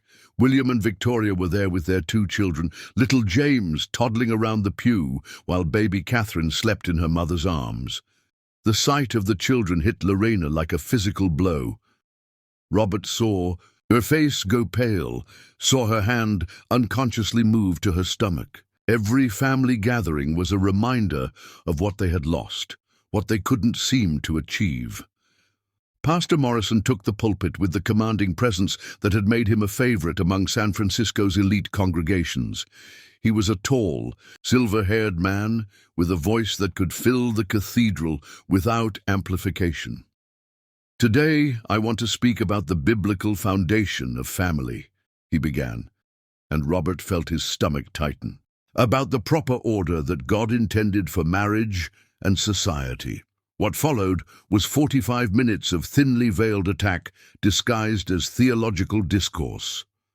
Pastor Morrison spoke about wives who knew their place, about the importance of biblical submission, about marriages that produced fruitful offspring as a sign of God's blessing. "Some unions," the pastor declared, his voice carrying clearly through the cathedral, "are blessed with children as a sign of divine approval. Others struggle with barrenness as a reflection of spiritual deficiency." Robert felt Lorena flinch beside him. Around them, he could sense the congregation's attention focusing on their pew, on his wife, who sat with her head held high despite the public humiliation. "The Bible teaches us that a woman's greatest calling is motherhood," Pastor Morrison continued. "Those who cannot fulfill this sacred duty must ask themselves, what sin prevents God's blessing? What spiritual failing blocks the natural order?" Robert's hands clenched into fists. This wasn't a sermon. It was character assassination delivered. From the pulpit, using God's word as a weapon to destroy his wife's spirit. But Pastor Morrison wasn't finished. "And what of the men who choose such women, the men who place temporary passion above their duty to family, to legacy, to the proper order of things? Are they not equally culpable for disrupting God's plan?" It was too much. Robert stood abruptly, his movement causing heads to turn throughout the cathedral. "Sit down," Margaret hissed. "No," Robert said clearly, "I won't sit here and listen to this." Pastor Morrison paused in his sermon, clearly not expecting to be interrupted. "Mr. Stone, is there something you'd like to share with the congregation?" The question was meant to be rhetorical, designed to embarrass Robert into sitting down and accepting the public shaming. Instead, Robert stepped into the aisle and began walking toward the pulpit. "Actually, yes. There is something I'd like to share." The congregation stirred uneasily. This was unprecedented. No one interrupted Pastor Morrison, certainly not during a sermon, absolutely not a member of the Stone family. "Robert, what are you doing?" Charles's voice carried from the front pew. "I'm bearing witness," Robert replied, still walking. "Isn't that what we're supposed to do in church? Bear witness to truth?" He reached the front of the cathedral and turned to face the congregation. Hundreds of faces stared back at him, some shocked, some curious, some already hardening with disapproval. "Pastor Morrison just delivered a sermon about family values," Robert began, his voice carrying clearly through the space, "about proper marriages and God's blessings and spiritual deficiency. I'd like to offer a different perspective."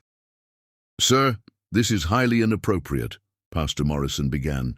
"What's inappropriate," Robert said, turning to face the pastor, "is using this pulpit to attack a woman who has devoted her life to serving others. What's inappropriate is twisting Scripture to justify cruelty. What's inappropriate is standing in God's house and preaching hatred disguised as righteousness." He turned back to the congregation, finding Lorena's face in the crowd. She was pale but sitting straighter now, her eyes bright with unshed tears. "My wife," Robert said, his voice growing stronger, "has taught over 500 adults to read. She has given people the gift of literacy, the power to read to their children. the ability to fill out job applications and understand legal documents. She has changed lives in the most fundamental way possible. The congregation was completely silent now, hanging on every word. Pastor Morrison suggests that our inability to have children is a sign of God's displeasure. I suggest that God measures love differently than we do. I suggest that a woman who teaches a 70-year-old grandmother to read her Bible for the first time might be more blessed than a woman who simply produces heirs. Several people in the congregation shifted uncomfortably. This was not the kind of message they were accustomed to hearing. The Bible I learned about as a child spoke of love, Robert continued. It spoke of caring for the least among us, of judging not lest you be judged, of loving your neighbor as yourself. When did we decide that bloodlines mattered more than kindness? When did we decide that social standing mattered more than service? Margaret Stone had gone white with fury, but she didn't dare interrupt. Not here, not in front of everyone. My family, Robert said, his voice now carrying the power of absolute conviction, sits in the front pew of this church every Sunday. They write generous checks to the building fund.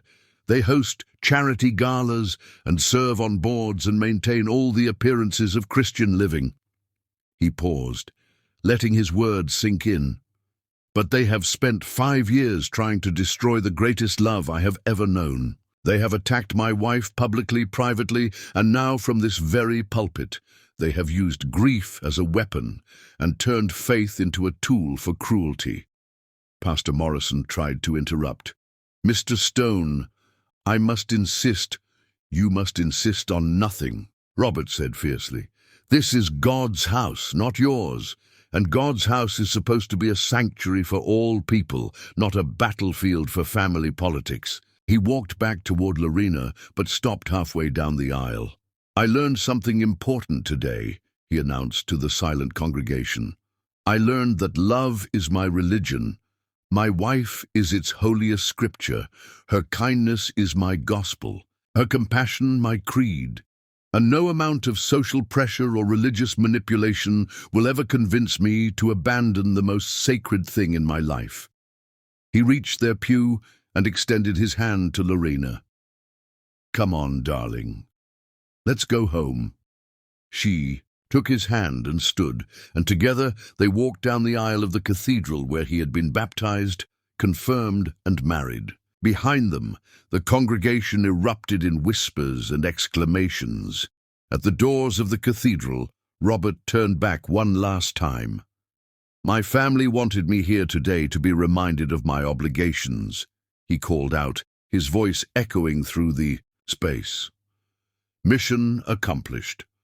I am reminded that my obligation is to love, to honor, and to protect the woman who chose to share her life with me. I am reminded that true faith requires courage, not conformity. They walked out into the September sunshine, leaving behind the last vestige of Robert's old life. In the parking lot, Lorena finally broke down, sobbing against his chest. That was the most beautiful thing anyone has ever done for me, she whispered. It was the least you deserved, and the most they had coming. Behind them, the cathedral doors remained firmly closed. Whatever conversation Charles Stone had envisioned would never happen now. The bridge between Robert and his family hadn't just been burned, it had been incinerated from the pulpit of God's house. But as they drove home to their small apartment, to their modest life built on love rather than legacy, Robert felt lighter than he had in years. He had chosen his religion, and it was love. He had chosen his family, and it was Lorena. Everything else was just noise. Chapter 7. Exile and Healing. The years that followed the church confrontation became known between Robert and Lorena as their wilderness years. A time of exile from everything they had known, but also a time of profound growth and healing. If the Stone family had intended their rejection to destroy them, they had catastrophically miscalculated. Instead of breaking under the pressure, Robert and Lorena used their isolation to build something entirely new, entirely their own. The first change came within a month of the church incident. Robert sold their apartment in Pacific Heights, too close to his family's world, too heavy with memories of loss, and they moved to a Victorian house in the Mission District. It was a neighborhood in transition, where artists and activists mixed with long-time Latino families, where authenticity mattered more than ancestry. The house itself was a labor of love. Built in 1906 and somehow spared by the Great Earthquake, it had beautiful bones, but needed everything else. Robert and Lorena spent weekends learning to refinish hardwood floors, strip wallpaper, and replace ancient plumbing. Every room they restored was a room that belonged completely to them, unmarked by family history or social expectations. "Look at us!" Lorena laughed one Saturday evening as they collapsed on the living room floor, covered in paint and sawdust. Two people who've never done manual labor in their lives, and we're actually making this work. "We're making everything a work," Robert replied, pulling her close despite their grimy clothes. "We're making it all work." The house became a sanctuary, but it also became something more. A gathering place for people who, like them, existed outside the traditional boundaries of San Francisco society. Their living room hosted literacy classes on Tuesday nights, where Lorena taught and Robert helped with basic math and writing skills. Their kitchen became the unofficial headquarters for a dozen small non-profits, with meetings that went late into the night and always seemed to involve too much coffee and not enough funding. Robert's investment firm, Stone Social Capital, grew steadily during these years. He had discovered a talent for identifying companies that could do well by doing good: renewable energy startups, fair trade cooperatives, technology platforms that connected underserved communities to resources. His clients were mostly other social entrepreneurs, people who measured success in changed lives rather than just profit margins. "Traditional investors think I'm crazy," he told Lorena one evening as they reviewed the year's returns. "But we're proving that ethical investing can be profitable. We're making money while making a difference." "Your grandfather would be proud," Lorena said softly. James Stone had been the only member of Robert's family who had understood love, and his memory remained a guiding force in their lives. Lorena's literacy program, now called the Bay Area Reading Initiative, had expanded beyond anything she had originally imagined. With funding from Robert's investor network and grants from progressive foundations, she had opened 3 learning centers across the city and was training other instructors to replicate their methods statewide. But it was the people they served who truly transformed them. There was Rosa, a 53-year-old house cleaner who learned to read so she could help her grandson with homework. There was Marcus, a former gang member who earned his GED and went on to become a community organizer.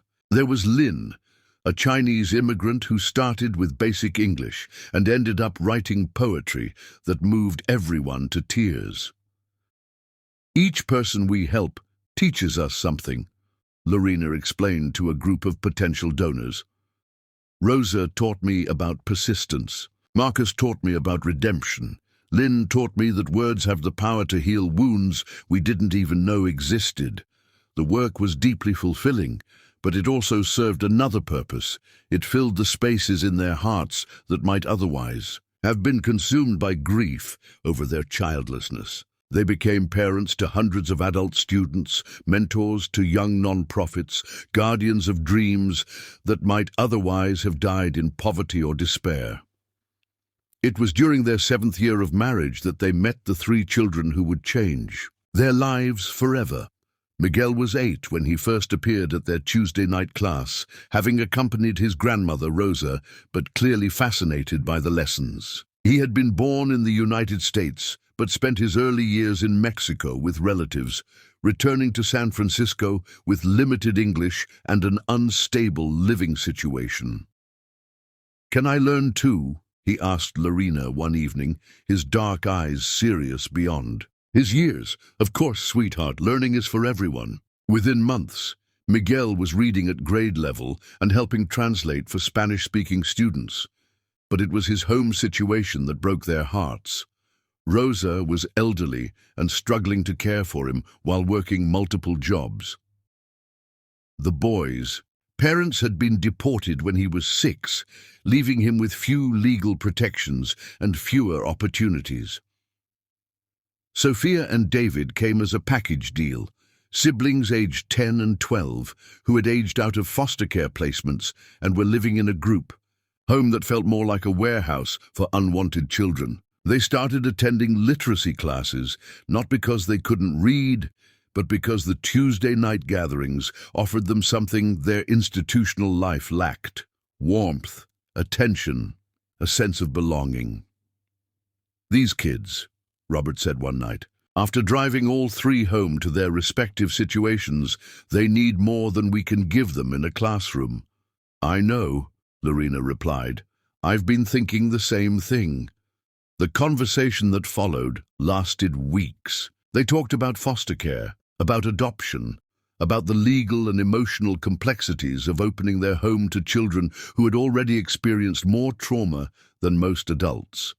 They talked about their own losses, their fears, their capacity to love children who weren't biologically theirs. Most of all, they talked about the realization that family could be chosen, that love could be intentional, that the most meaningful bonds were often forged by choice rather than genetics. The process of becoming licensed foster parents was grueling. Home studies, background checks, interviews that probed every aspect of their relationship and their motivations. Some social workers were skeptical of a wealthy couple who wanted to help older children. Weren't they just trying to assuage their guilt about their privileged lives? But Lorena's 15 years of work with marginalized communities spoke for itself, as did Robert's reputation for ethical business practices. More importantly, Miguel, Sophia, and David spoke for them. "They're the only adults who ever kept their promises to me," Sophia told her social worker with 12-year-old bluntness. "They said they'd help me with school, and they did. They said they'd be there when I needed them, and they were. They're not trying to save us, they're just trying to love us." Miguel moved in with them first during year 8 of their marriage, on a temporary placement that was supposed to last 6 months while Rosa recovered from surgery.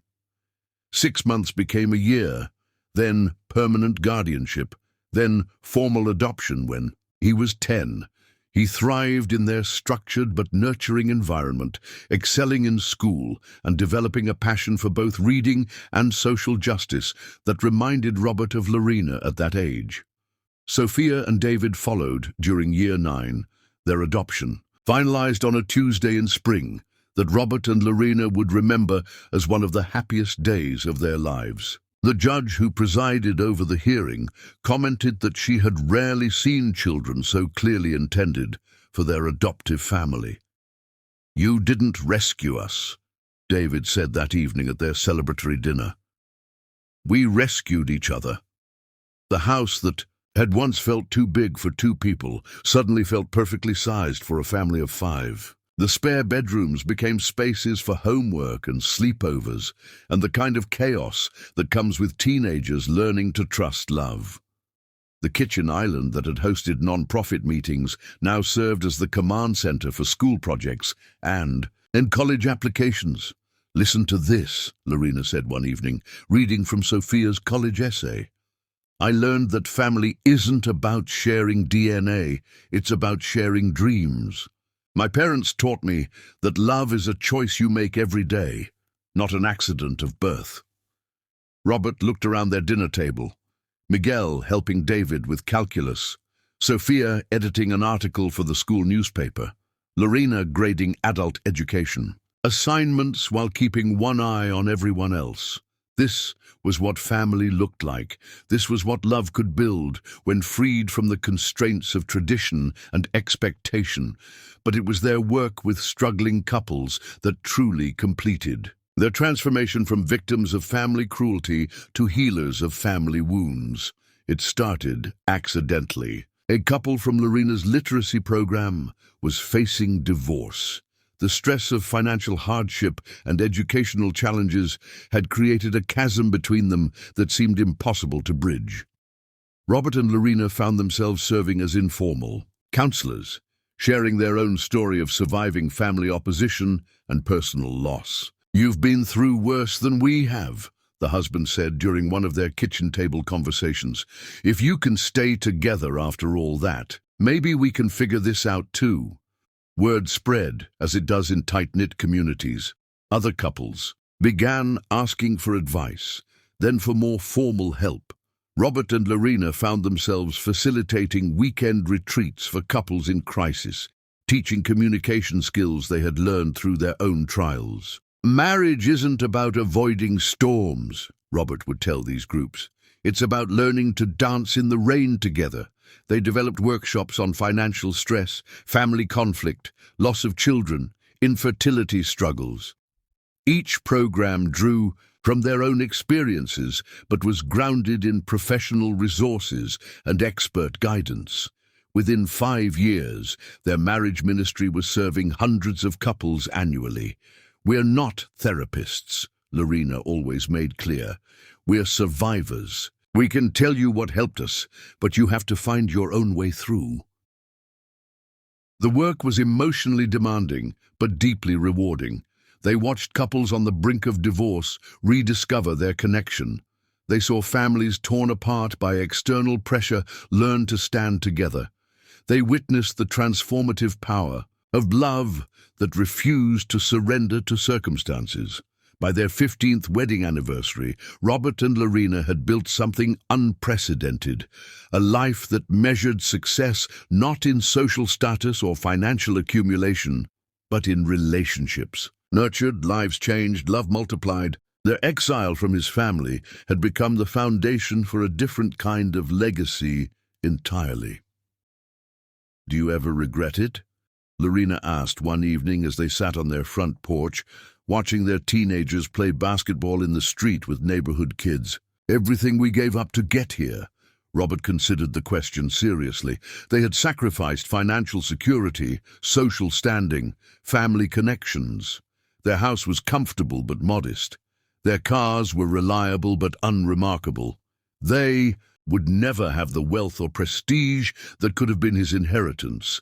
But they had built something richer than money, stronger than social position, more lasting than family name. "I regret that it took so much pain to get here," he said finally. "I regret that my family couldn't see what we were building, but regret our choices? Never."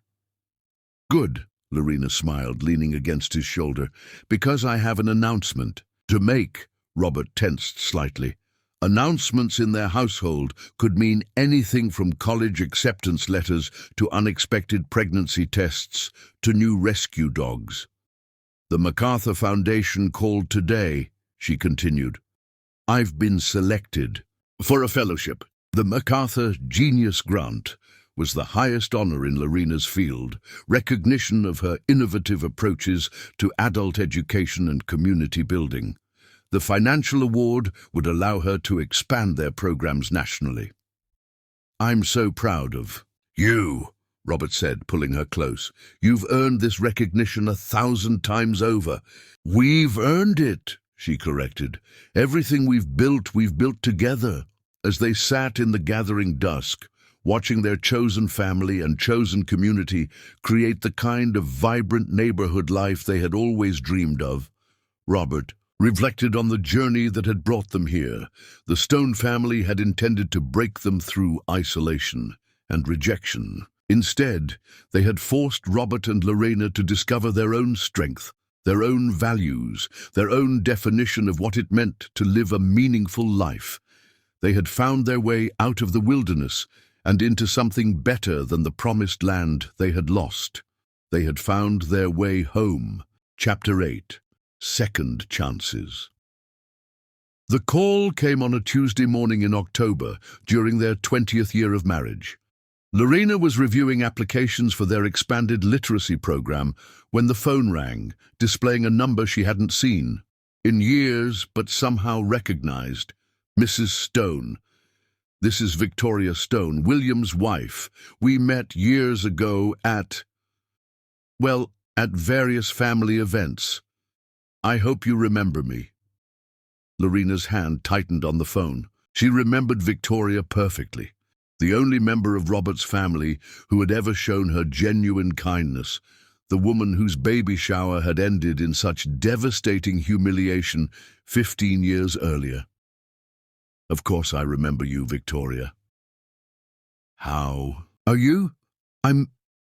There was a long pause, filled with what sounded like carefully suppressed tears. "I'm calling because I need help. My marriage is falling apart, and I don't know where else to turn." The conversation that followed was halting, painful, filled with the awkwardness of reaching across 20 years of family warfare. Victoria's voice was different now, older, sadder, stripped of the confidence that had characterized her in her youth. "William's having an affair," she said finally. "Has been for months, maybe years. Our marriage has been dying slowly, and I remembered what you and Robert built together, how you survived everything my family put you through. I thought maybe you could help me figure out how to save what's left of mine." Lorena felt the familiar tug of compassion that had guided her. Life's work, but also the weariness that came from decades of Stone family cruelty. "Victoria, I appreciate you thinking of us, but given the history, I know what my family did to you, what I allowed them to do." Victoria's voice broke slightly. "I was a coward, Lorena. I should have stood up for you, should have defended you when they attacked. I've regretted it every day for 20 years. The admission hung between them like a bridge, fragile, uncertain, but offering the possibility of connection across a chasm that had seemed unbridgeable." "Where are your children in all this?" Lorena asked gently. "James is 18, Catherine is 16, and Michael is 13. They know something's wrong, but they don't know what. William acts like nothing's happening, like our family isn't disintegrating. Around us."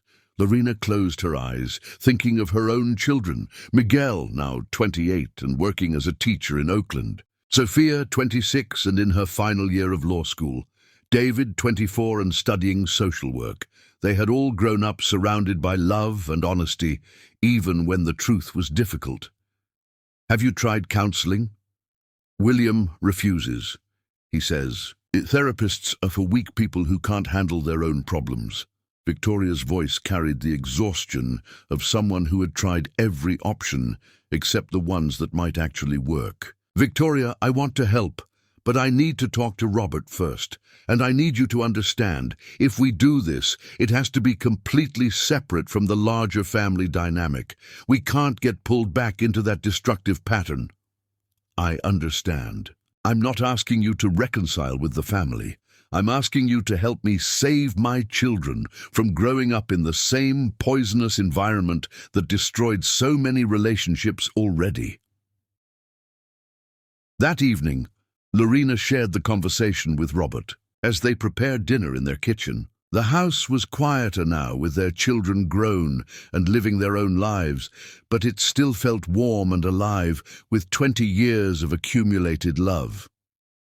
"It could be a trap," Robert said, chopping vegetables with practiced efficiency. "My family specializes in emotional manipulation. It could be, but it could also be genuine. And if it is, we help her, because that's who we are."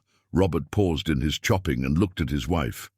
"But we do it our way, on our terms. No family dinners, no attempts at reconciliation with my mother or father. Just Victoria and her marriage." They met Victoria the following week at a neutral location, a small cafe in the Castro where none of the Stone family would ever venture. She looked older than her 47 years, her once perfect blonde hair showing grey at the roots, her designer clothes unable to hide the weight of exhaustion she carried. "Thank you for seeing me," she said, settling into the booth across from them. "I wasn't sure you would. We help families in crisis," Lorena said simply. "That's what we do." What followed was a painful excavation of a marriage that had looked perfect from the outside, but had been slowly dying from neglect and contempt. William, it emerged, had become a mirror image of his father, successful, controlling, emotionally distant. He expected Victoria to maintain their social standing while he pursued whatever interests pleased him, including other women. "When did you stop talking to each other about things that mattered?" Robert asked. Victoria considered the question seriously. "I think after Michael was born. William decided our family was complete. Our roles were established. I was the perfect wife and mother. He was the successful businessman. We stopped being husband and wife and became business partners in the family enterprise." "Do you still love him?" Lorena asked gently. "I love who he used to be. I love the memory of the man I married. But the person he's become..." Victoria shook her head. "I don't know if that person is capable of love." The sessions that followed were difficult for everyone involved. Robert found himself confronting painful memories of his own family dynamics, while Lorena struggled with the impulse to protect Victoria from truths she might not be ready to hear. But slowly, Victoria began to find her voice, to articulate needs and boundaries she had suppressed for years. "I want to separate," she announced during their 6th session. "Not necessarily divorce, but I need space to figure out who I am outside of this marriage." "How do you think William will react?" Robert asked. "Badly. He'll see it as a betrayal, a threat to his reputation. He'll probably try to turn the children against me. Are you prepared for that fight?" Victoria straightened in her chair, and for the first time in months, Lorena saw a glimpse of the strong woman she must have been before years of emotional erosion wore her down. "I'm prepared to fight for my children's emotional health. I'm prepared to model what it looks like to stand up for yourself. I won't let them grow up thinking this is what marriage is supposed to look like." The separation was indeed ugly. William hired the most aggressive divorce attorney in the city and attempted to paint Victoria as an unfit mother. But Victoria had prepared well, documenting years of emotional neglect and infidelity. More importantly, she had learned to advocate for herself in ways that surprised everyone, including her own children. "Mom's different," 17-year-old James told Lorena during one of their family sessions. "She's stronger somehow, like she remembers she's a person, not just our mom or Dad's wife." The process took almost 2 years, during which Robert and Lorena became an unlikely support system for Victoria and her children. They had no contact with the larger Stone family, but they created a safe space where Victoria could process her anger, grief, and gradual healing. It was during this period that other unexpected connections began to emerge. Catherine, Robert's sister, reached out through Victoria with a tentative request for help with her own struggling marriage. Then came distant cousins, family friends, people who had witnessed the Stone family's dysfunctional patterns for years but had never known there was an alternative. "We're accidentally becoming the family therapists for everyone you grew up with," Lorena observed with dark humor. "Your mother must be furious." "My mother," Robert replied, "can be furious all she wants. She created this mess with her toxic example of what marriage should look like. If we can help people escape that pattern, we should." Their marriage counseling practice expanded to include what they privately called recovering from family dysfunction workshops. They worked with couples who had grown up in households where love was conditional, where emotional manipulation was the primary form of communication, where children learned that relationships were power struggles rather than partnerships. The hardest part, Robert would tell these groups, is learning to recognize love without conditions. When you've been raised to believe that love must be earned through compliance, unconditional love feels dangerous, almost impossible to trust. The work was deeply personal for him. Every couple they helped heal was, in some way, a redemption of his own family's failures. Their reputation grew beyond San Francisco. The MacArthur Fellowship had given Lorena national visibility, and Robert's ethical investment firm had become a model for social entrepreneurship. They were invited to speak at conferences, to consult with other nonprofits, to share their methods with organizations across the country. But it was a phone call from an unexpected source that truly marked their transition from local healers to national advocates. Mr. Stone, this is Senator Patricia Williams from the Health, Education, Labor and Pensions Committee. I understand you and your wife have developed some innovative approaches to marriage counseling and adult education. We're exploring federal funding for programs like yours. The conversation led to Robert and Lorena testifying before Congress about the connection between family stability and economic development, between adult education and community health, between healing individual relationships and building stronger communities. Every marriage we save, Lorena told the committee, affects not just two people, but their children, their extended family, their community. When we teach people to love without conditions, to communicate without manipulation, to build relationships based on mutual respect rather than power dynamics, we're investing in the foundation of our entire society. The federal funding that resulted allowed them to expand their programs to 50 cities across the country. They trained counselors, developed curricula, created support networks for couples trying to break generational cycles of dysfunction. Their house in the Mission became a pilgrimage site of sorts, a place where people came to see what a healthy relationship looked like, how a family could function without cruelty or competition. "You've built something remarkable," Victoria said during one of her regular visits. Her divorce had been finalized, and she was slowly rebuilding her life as a single mother and advocate for women's rights. "You've created the family that your parents never let you have."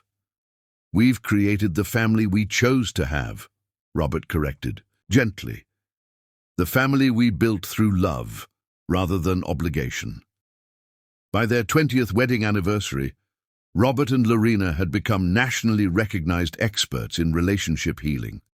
Their book, Love Without Conditions, was a bestseller. Their workshops had waiting lists months long. Universities invited them to lecture, and other therapists sought training in their methods. But perhaps their greatest achievement was visible every Sunday afternoon when their house filled with the family they had chosen and created. Miguel brought his fiancée and her children from a previous marriage. Sophia came with her law school friends, who had become like siblings to her. David arrived with his partner and their newly adopted daughter. Victoria often joined them, along with her children who had learned to trust love again after watching their parents' marriage be reborn through separation and intentional reconnection. Catherine came occasionally, usually bringing updates about other family members who were slowly finding the courage to examine their own relationships. "Look at this," Lorena marveled one Sunday as she surveyed their crowded living room. "Look what we built from nothing but love and stubbornness." Robert pulled her close, watching their chosen family laugh and argue and support each other in the messy, beautiful way that real families do. "We built it from more than that," he said. "We built it from the belief that love is stronger than hate, that healing is possible, that families can be chosen as well as born. And from excellent communication skills," Lorena added with a smile. "And from excellent communication skills," Robert agreed, kissing the top of her head. Outside, the San Francisco fog was rolling in, but inside their house, warmth and love created a sanctuary that had drawn broken people for 2 decades and sent them back into the world healed, hopeful, and equipped to love without conditions. They had become living proof that second chances were possible, that love could triumph over even the most entrenched patterns of family dysfunction. And they were just getting started. Chapter 9, Twilight Miracle. At 48, Lorena Stone had accepted her childless fate. 24 years of marriage had transformed her grief into purpose. Hundreds of adult students taught to read, dozens of marriages healed, 3 adopted. And children who called her Mom. Her body had settled into middle age. Monthly cycles became sporadic, then absent. Menopause, Dr. Chen had warned. Lorena welcomed it as the final closing of a painful chapter. Their children were thriving adults. Miguel, 25, engaged to Maria. Sophia, 24, practicing immigration law. David, 26, studying family therapy. "We did good," Robert often said, watching them navigate adulthood with the emotional intelligence their family had instilled, which made November 15th utterly shocking. Lorena was presenting at a school board meeting when the world tilted. Nausea struck first, then dizziness so severe she gripped the conference table. "Are you all right?" Principal Martinez rushed to her side. At the emergency room, young Dr. Wong took her history. "Any chance of pregnancy?" Lorena laughed. "I'm 48, haven't had a period in months. Standard test anyway." Robert arrived pale with worry, still in his business suit. Dr. Wong returned with an expression Lorena couldn't read. "Mrs. Stone, you're pregnant. 8 weeks." Silence. Then Robert's whoop of joy echoed through the ER. "Impossible," Lorena whispered. "Rare, but not impossible. One final ovulation before menopause." They sat stunned in the car afterward. "A baby," Robert kept saying. "Our baby."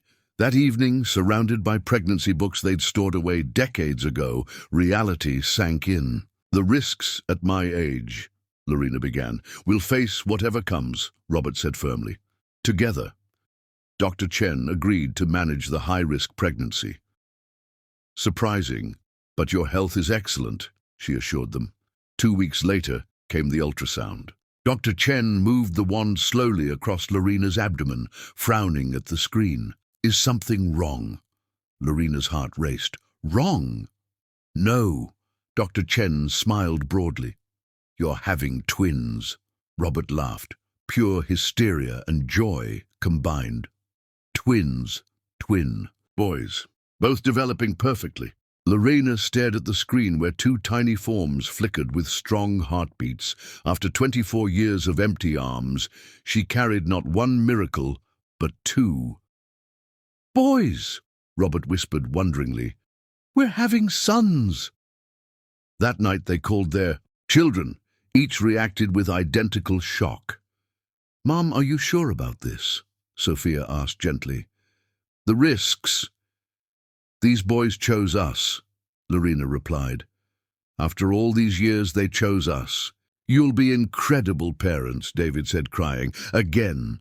The following weeks blurred with preparation, genetic testing, normal, nutrition counseling, extensive changes needed, exercise modification, carefully supervised, every precaution. For a 48-year-old carrying twins. God's timing, Lorena mused one evening, researching cribs online. 24 years of waiting, then twins when we're practically grandparents. Maybe we needed to become who we are first. Robert suggested. Maybe we needed to learn how to love without conditions before we could be trusted with this gift. Lorena placed both hands on her expanding belly, where Ezekiel and Nathaniel, God strengthens and gift of God, grew stronger each day. "Our twilight miracle," she murmured. Robert pulled her close. "Our new beginning." Outside, San Francisco fog rolled in from the Pacific, but inside their small house, warmth and wonder created a sanctuary for the family that had chosen love over everything else. The greatest chapter of their story was just beginning. Chapter 10. Love's Victory. Labor began at 3:17 a.m. on a foggy February morning, 3 weeks. Early. At 48, carrying twins, Lorena had expected complications. She hadn't expected the overwhelming peace that flooded her with the first contraction. "Ready?" she whispered to Robert. 12 hours later, Dr. Chen placed a perfect baby boy in Lorena's arms. "Ezekiel," she breathed, studying his tiny features with wonder. 3 minutes later, Nathaniel arrived, smaller but equally flawless. Robert held both sons, tears streaming down his face. 25 years, he whispered. 25 years we waited for you. Miguel, Sophia, and David rushed in within hours, faces glowing with joy and disbelief. Miguel, now 25, cradled his newborn brother with reverent hands. "They're perfect, Mom," Sophia whispered. "Absolutely perfect." For 3 blissful days, they existed in their bubble of new family magic. Friends visited, bringing flowers and congratulations. The literacy program staff sent a giant card signed by hundreds of students. Their chosen family celebrated the miracle babies who had arrived when everyone thought the story was complete. On the 4th day, love achieved its ultimate victory. The knock came hesitantly. When Lorena opened the door, Margaret Stone stood, and there, aged, humbled, barely recognizable as the imperious woman who had terrorized their wedding day, behind her stood the entire Stone family, Charles, William, Catherine, Victoria. For the first time in 25 years, they were all together. "Lorena," Margaret said, her voice breaking, may we see our grandsons?" The hospital room fell silent.